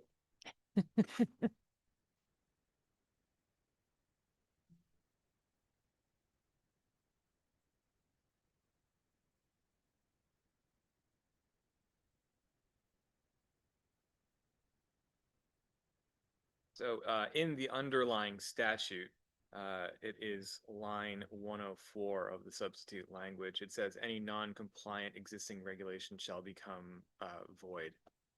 So if I think the implication of that would be any zoning regulations that had opted out, those regulations would become void. But had they opted in, then those would be in line with this current. Had they opted in and they are compliant, then they would not be void. Gotcha. Well, thank you, Madam Chair, and thank you, LCO. That confirms my fears that my understanding is that a very large percentage of the towns in the state opted out of the ADU regulation several years ago when it came through. And many of them adopted their own regulations that were better suited for their own towns. And this bill would void their existing regulations and force them to follow the state's regulation. We're going the wrong way on this stuff, folks. We should be allowing the towns to do what's best for the towns. My own town, we opted out because we already had a regulation. We already had a regulation that allows anybody with a proper lot size to have an ADU, an accessory dwelling unit. You want to build an apartment over your garage? Doesn't even have to be attached to the house. It could be a separate building. It can be attached to the house. It can be inside the house. There are certain requirements, but why should a town, any town, have to void their own zoning regulations that are designed to encourage alternative housing because we here in Hartford have decided that we know how to do it better? Let's leave the towns alone, for crying out loud. Thank you, Madam. Thank you. Senator Gordon. Thank you, Madam Chairwoman. And I'm not opposed to accessory dwelling units. In fact, I spent a lot of time in my town revising regulations based upon lots of public input in my town to see what we could do to make it improved. And my town has had various provisions for ADUs for years and years and years. So the changes in our town's regulations were made based upon, number one, input from people in our town, and number two, based upon circumstances and characteristics of the town. That's extremely important. And from what I'm inferring from what LCU told us, that non-conforming regulations, if a town had opted out and done their own, would be then made void, is extremely concerning. Because I get very concerned when there's thinking that the state knows better than the towns. And I've said this many times before, and I'll say it again. I mean, nothing personal about it. When we have people trying to make decisions for municipalities, we have 169. I have asked prior times in prior legislative sessions that I've been here of people asking if they've visited all 169 municipalities before making certain decisions like this. I've yet to hear yes. In fact, I've heard some testimony last year at this committee from someone when I asked if they had visited my town, was told yes, but didn't seem to have the accurate information about my town. So that bothers me too when people are proposing certain things. So I don't oppose ADUs. I think there's ways that we can do things differently than taking the stick approach and trying to say to municipalities and people who live in their town that even though it is a truism that the people of Connecticut know best about the communities in which they live, but yet the non-truism we hear is, but state government knows better. I don't think that's right. I think that if one municipality has created ADU regulations that works for their municipality, or perhaps different residential districts, because different characteristics in a town can be different than town to town. Inside a town, there can be different characteristics. And some municipalities have more than one type of residential district. They might have an R1 and R2. They might have a residential district combined with agricultural district. There's a lot of different things we see depending upon what a municipality may choose for itself. So I do get concerned that we're trying to take a top-down approach and a one-size-fits-all approach. I don't see that works. And even though I do support ADUs, and I have worked to expand opportunities for that in my own town when I was a municipal leader. I don't think that this approach is the right approach and will work. And like many things that are a top-down approach, it's going to be left up to the people in their towns to kind of sort some of this out and wonder why things that were working in their town or things they didn't want because they knew it wasn't going to work, why suddenly they're made to do something different is, to me, not the right way to do it. So I'm going to vote no, not because I don't support ADUs. I just don't support the approach of this bill. And I would look forward to seeing what we can do perhaps differently. And I would challenge people, not so much talking to people in the legislature, but others outside of the legislature who think they know better than towns that people live in. Go to those towns, all 169, talk with the people there, see why they're doing what they're doing. They're not doing it for nefarious reasons. They're doing certain things because it works, and they're not doing certain things because it doesn't work. And that's good information, and rely upon their wisdom and experience in their own communities. Thank you, Madam Chairwoman. Thank you. Further discussion? Seeing none at this time, Mr. Clerk, would you please call the roll? A motion has been made and seconded to JFS to the floor. Agenda item number 19, House Bill 5507, an act concerning accessory dwelling units, LCO 3200. Senator Rahman, Yes. Representative Cavros DeGraw, Yes. Senator Gordon, No. Representative Haynes, Representative Chafee, Yes. Senator Needleman, Representative Baker, Baker votes no. Yes. Both Representative Baker votes yes. thank you, Representative Delnicki, Representative Dubitsky, No. Senator Fazio, Senator Fonfara, Representative Gucker,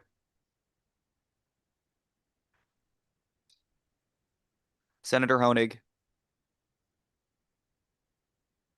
Senator Wong, Senator Huang votes no. Representative Lamarck Muir, Yes.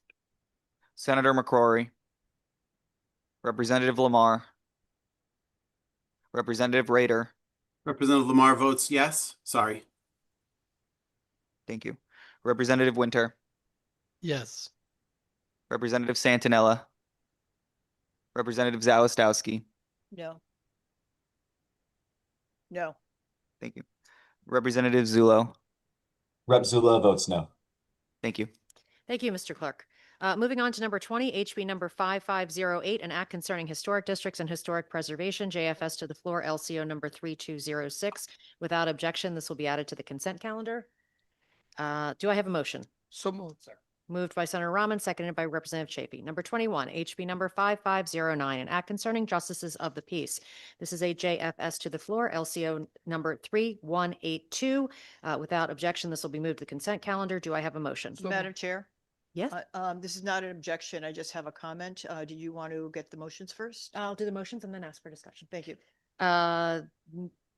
JFS to the floor, number 3182. Do I have a motion? So moved. So moved by Senator Rahman, seconded by Representative Chafee, and discussion by Representative Zawistowski. Thank you. Just a comment, in the S language, section 6 indicates you need a 48 hour waiting period between application for a marriage license and a license being issued. This is really not the job of a justice of the peace. This is the town clerk. I just wanted to make sure that the town clerks were consulted on this before this bill is finalized. We absolutely will do that. Great, thank And you. potentially change the language so that it reflects the accurate information. Thank you, Madam Chair. Thank you so much. Number 22, SB number 4444, an act authorizing certain municipal employees to serve on municipal boards of finance. This is a JFS to the floor, LCO number 3205. Without Madam objection. Chair, I'm sorry, you had an extra 4 in the bill Oh, number my there. apologies. Bill number 444, SB 444, JFS to the floor, LCO number 3205.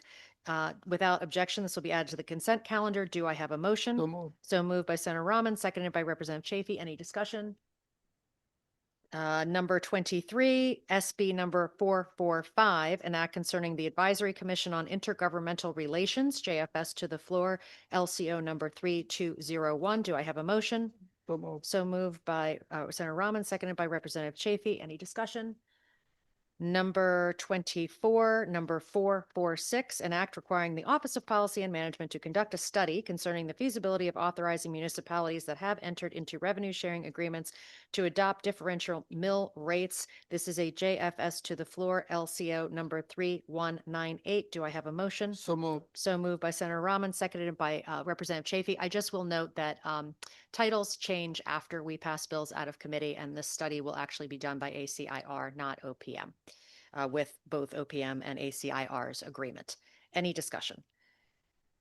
Okay, number 25, SB number 449, an act concerning the recommendations of the Intergovernmental Policy and Planning Division within the Office of Policy and Management.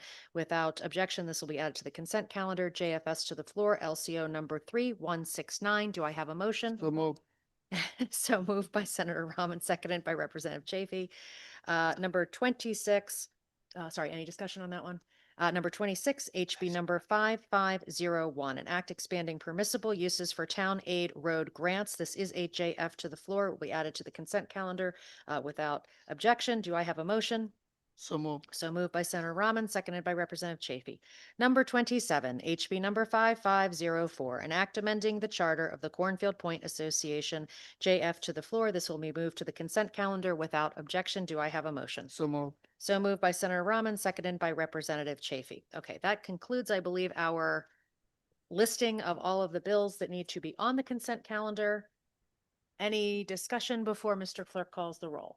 Seeing none at this time, Mr. Clerk, please call the roll on the consent calendar, and if you would, please read the bill numbers and the titles. Thank you. A motion has been made and seconded to vote on today's consent calendar. The consent calendar contains the bills as follows. Agenda item number 1, House Bill 5390, an act concerning the Regional Planning Incentive Account, JF to the floor. Agenda item number 2, House Bill 5394, an act concerning the Uniform Relocation Assistance Act, JFS to the floor, LCO 3138. Agenda item number 3, House Bill 5395, an act concerning modular or prefabricated homes, JFS to the floor, LCO 3136. Agenda item number 4, Senate Bill 359, an act authorizing the deferral of a property revaluation, JF to the floor. Agenda item number 8, Senate Bill 448, an act amending the charter of the Metropolitan District of Hartford County, JFS to the floor, LCO 3208. Agenda item number 9, 5391, an act concerning the enforcement of zoning regulations, JFS to the floor, LCO 2953. Agenda item number 13, Senate Bill 362, an act concerning revisions to statutes relating to municipal property tax assessment, JFS to the floor, LCO 3086. Agenda item number 16, House Bill 5498, an act concerning revisions to statutes relating to municipal tax collection, JFS to the floor, LCO 3199. Agenda item number 17, House Bill 5500, an act concerning a waiver of interest on certain delinquent municipal property taxes, JFS to the floor, LCO 3147.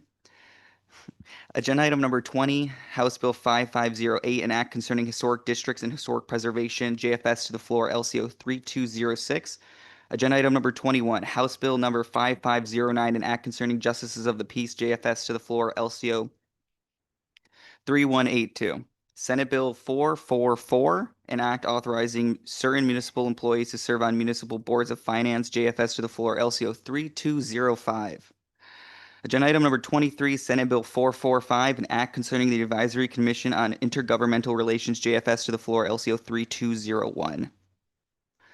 Agenda item number 24, Senate Bill 446, an act requiring the Office of Policy and Management to conduct a study concerning the feasibility of authorizing municipalities that have entered into revenue sharing agreements to adopt differential mill rates. JFS to the floor, LCO 3198. Agenda item number 25, Senate Bill 449, an act concerning the recommendations of the Intergovernmental Policy and Planning Division within the Office of Policy and Management, JFS to the floor, LCO 3169. Agenda item number 26, House Bill 5501, an act expanding permissible uses for town aid road grants funds, JFS to the floor. And agenda item number 27. Mr. Clerk, I'm sorry, that last one was JF to the floor. Apologies. House Bill 5501, an act expanding permissible uses for town aid road grant funds, JF to the floor.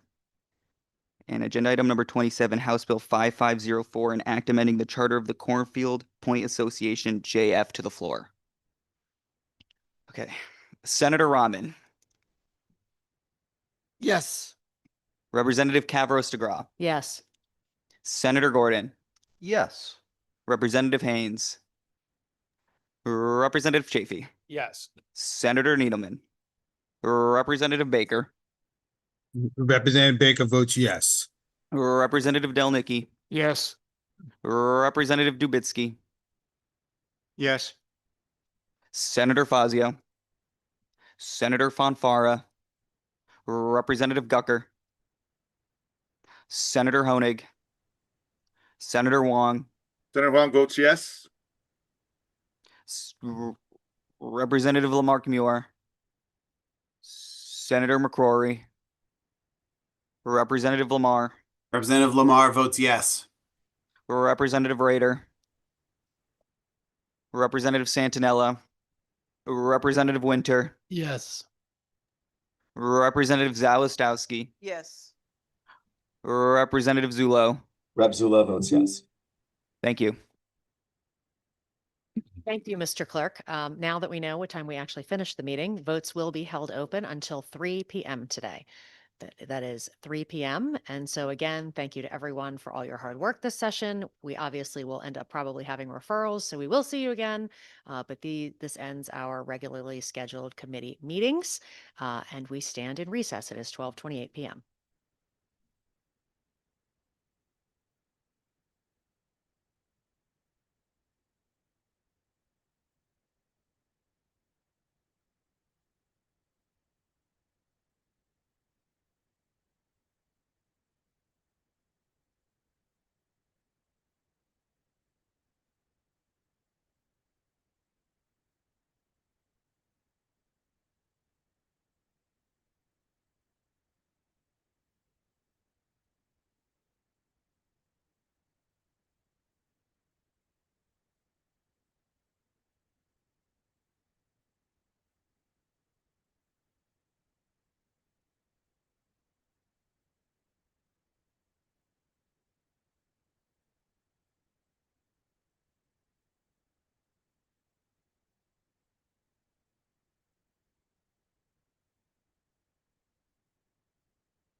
Hi, Representative.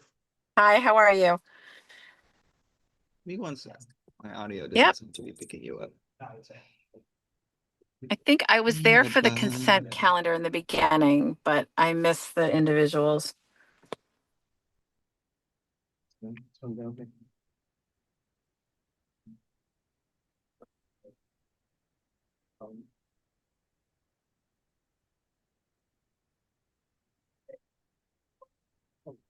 I think I can hear you now. Can you hear me okay? Yes, sorry, I plugged my, No, technology. no worries. All good. Okay, so we had a large consent calendar and then we voted on few items. Yeah, I thought I did my vote on the consent, but maybe you guys didn't hear me because I know I voted on that. But if you didn't get it, don't worry. I can just vote again. I didn't get it.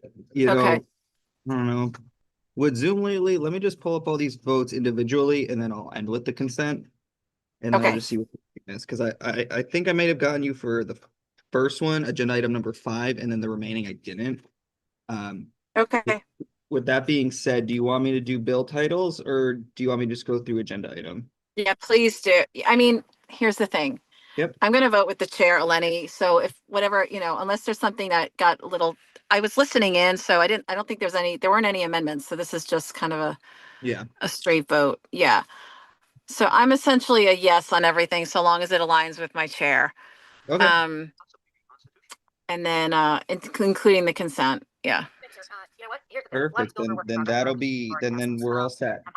Representative Rader, I just wanted to give you a heads up that Yeah.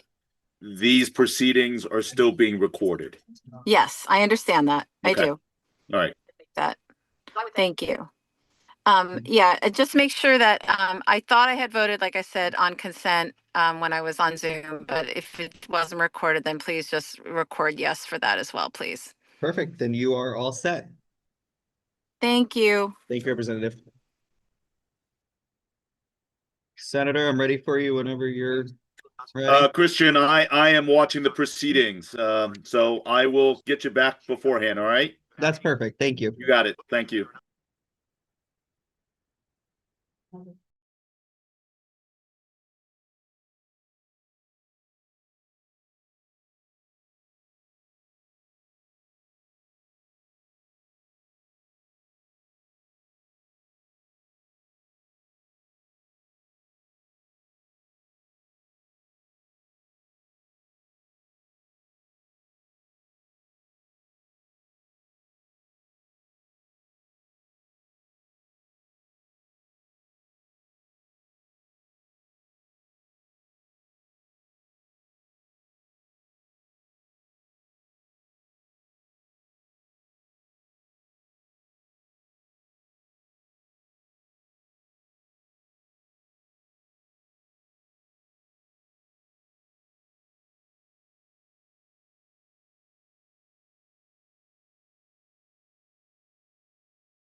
Hi, Representative. Hey, it's just me again. Are we the only one? I just wanted to make sure that the votes got recorded correctly. Yep, you were 'Cause we recorded in got the it affirmative. only because my conversation was interrupted by the senator, and I just wanted to make sure that it didn't get confused at the end. So just wanted to double check. Yep, they were all, I recorded all of the votes in the affirmative, regarding Okay, with the chairs. This one works on me. per the agenda. Okay, thank you so much. I appreciate it. Yeah. All right, take care. Have a good day. Thanks, Representative.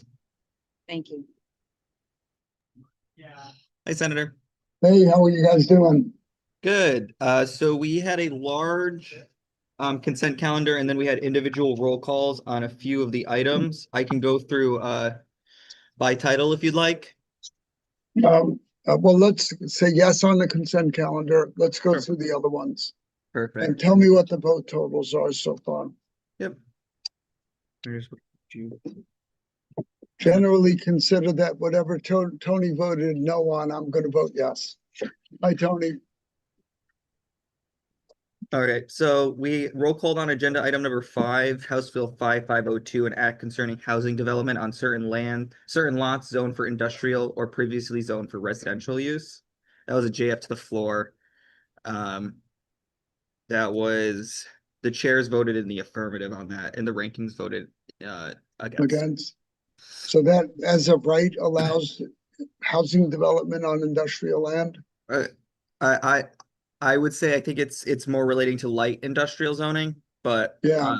I would check. So I am gonna invoke a Rule 15 on that one and not vote. Okay. I have agenda item number 6, House Bill 5503, an act requiring municipalities to report excess wastewater capacity. The chairs voted in the affirmative, the rankings voted against. I'm okay with that. Okay. I'm a yes, in other words.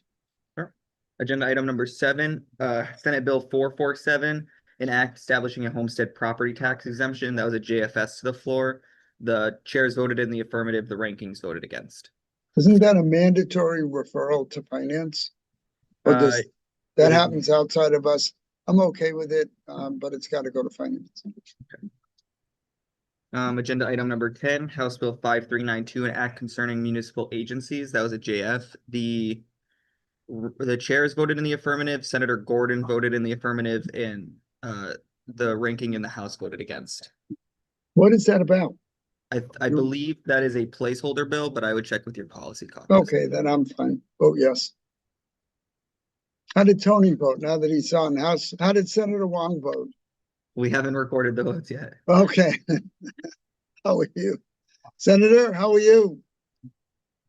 You're muted, but I could tell that you're saying okay. We got anything else? All right, so then we have agenda item number 11, Senate Bill 360, an act concerning municipal issues. The chairs in the Senate ranking voted in the affirmative, and the House ranking voted against. Is that a placeholder? I would believe so, but I would check. Yeah. Okay, I'm a yes. And then agenda item number 12, Senate Bill 361, an act concerning fees in lieu of sidewalk requirements. Fees in lieu of what the hell is that? Sorry. The chairs voted in the affirmative, the rankings voted against. I would check with your policy on specific questions regarding the bill. I'm gonna vote yes on it with the caveat that I want to see what it looks like. Okay. If we vote on it on the floor. Is that it? We got a few, 4 more. I got Oh, 4 more for you. okay. Large agenda today. Senate Bill 363, an act allowing municipalities to impose commercial vacancy assessments in certain districts. Chairs voted in the affirmative, rankings voted against besides the House ranking who voted in the affirmative. I'm a yes. Okay. Agenda item 15, 5396, an act concerning affordable housing development on certain land owned by a religious organization. Chairs voted in the affirmative, the rankings voted against. I'm a yes. It's a challenging bill. Agenda item 18, House Bill 5505, an act concerning the use of certain commercial warehouses for the housing or shelter of persons. Chairs affirmative, rankings against. I'm in the affirmative. Okay. And then finally, agenda item 19, 5507, an act concerning accessory dwelling units. Chair is in the affirmative, rankings against. What does that one do now? I believe this is regarding the ADUs, What- but I would check specifically with your policy. Is this the one where, trying to think, that prevents large corporations from buying up ADUs? I don't know the specifics of the bill, but Okay. I would check with your policy. Okay, yeah, I'll go with the yes, with the caveat that I want to see what happens with this bill. All right, and then Senator don't forget Needleman, if about- I can share with you a little feedback. Sure. Um, Thank you. it is not an issue against the ADUs because there are permissive allowances for many municipalities to adopt it. This is actually a state mandate requirement that you now need to comply with state requirements of ADUs. Which give them as of right, Correct. yeah. Just wanted to share that with you as a first selectman, sir. I appreciate that. We did this already in town. We voted to allow them as of right, either attached or detached, but we capped them to 1,000 square feet or no more than 50% of the size of the existing dwelling unit. So if it's 1,200 square foot dwelling unit, you can only go to 600. We're concerned about corporate ownership, or, I've had this pet thing about all of these ADUs in the shoreline area becoming Airbnbs, and that's what we've seen happen. So it Just to hasn't share with solved the you, house. the LCO language is number 3200. And it does impose a state mandate on the ADUs. Yeah. Because I'm supportive of ADUs, but we're not having this discussion. But I thought Yeah, for you yeah, as the yeah. first selectman and my fondness for you, sir, that you should be aware of this as a mandate. I think I'm going to we stop talking mandated now. it. I'm going to stop talking. Thanks, Tommy. Be well. I'll see you soon. I'm Thank a you, yes Senator. on it. Thank you. With all the concerns that Senator Wong voiced and my general distaste for state mandates on the towns. Thank you. Okay. So you guys are good. Thank you so much. Yep. Thank you, I'll see Senator. you soon, Senator. Be well. Yeah, I'll see you in session, Norm. Always great to see you. Look at all the plaques back there. Hey, Christian, Those are just not- FYI, the smartest guy in the Oh, Senate Lord. chamber. Those are not plaques, by the way.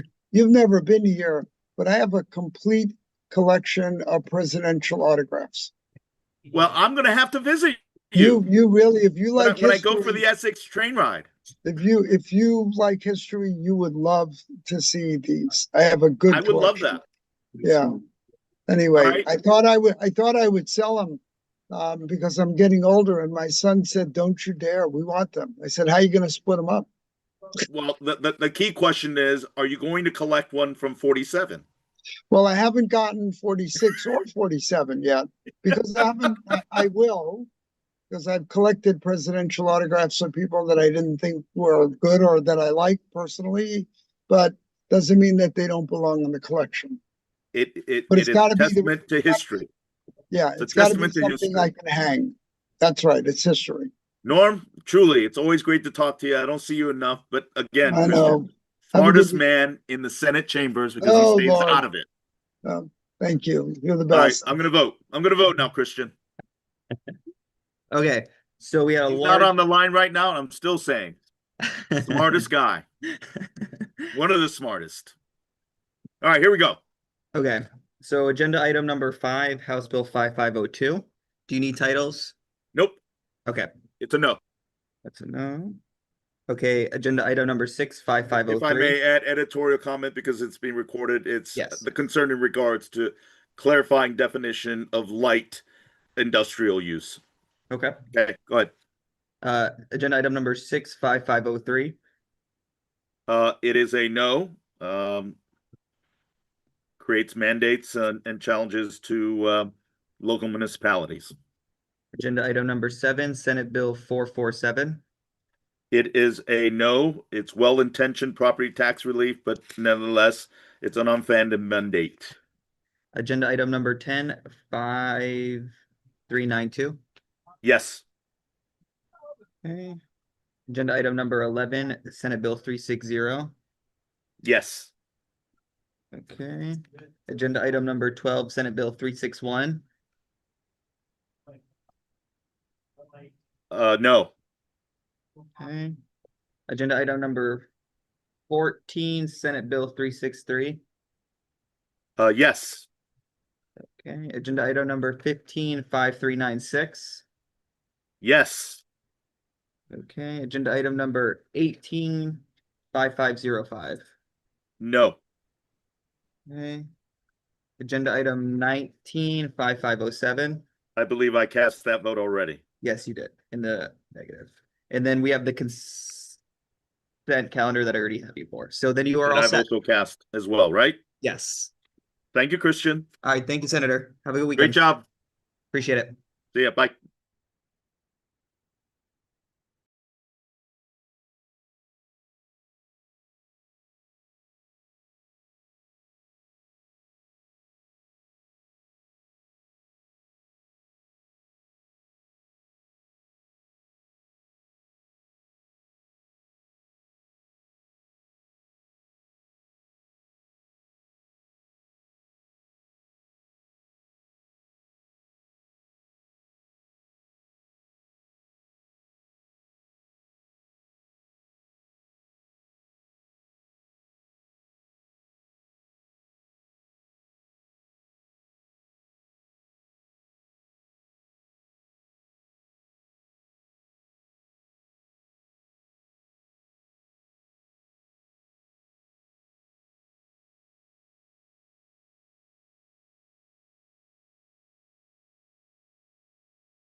Hi, Senator. What's up, big guy? How you doing? Good. How are you? I can't hear you. Hold on. Let me get my. Are you there? Yes. Can you hear me? Yes. How are you? I'm wonderful.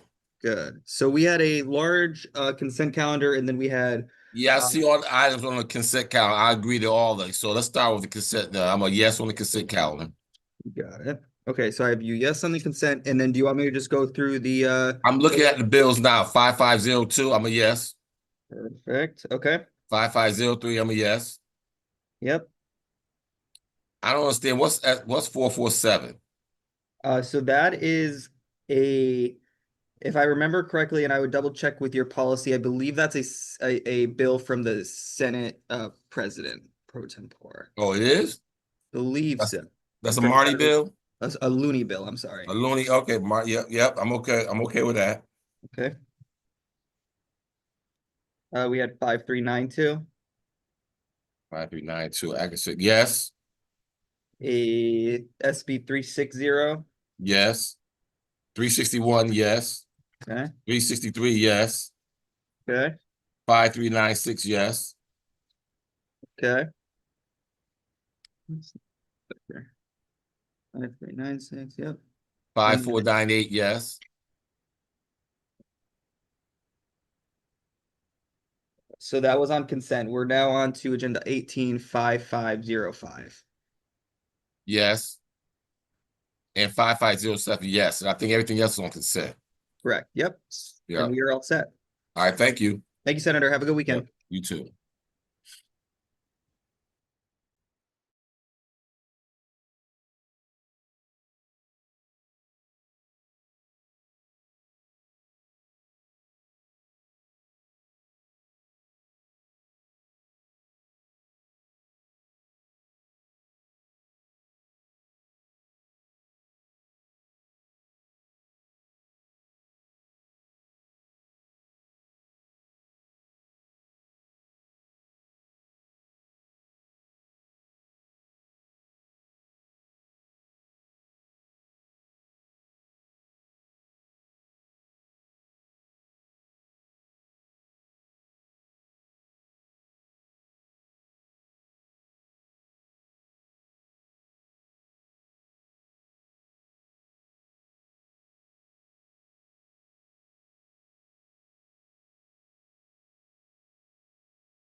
Since we're on our last JF report, if you guys. Hi, Senator.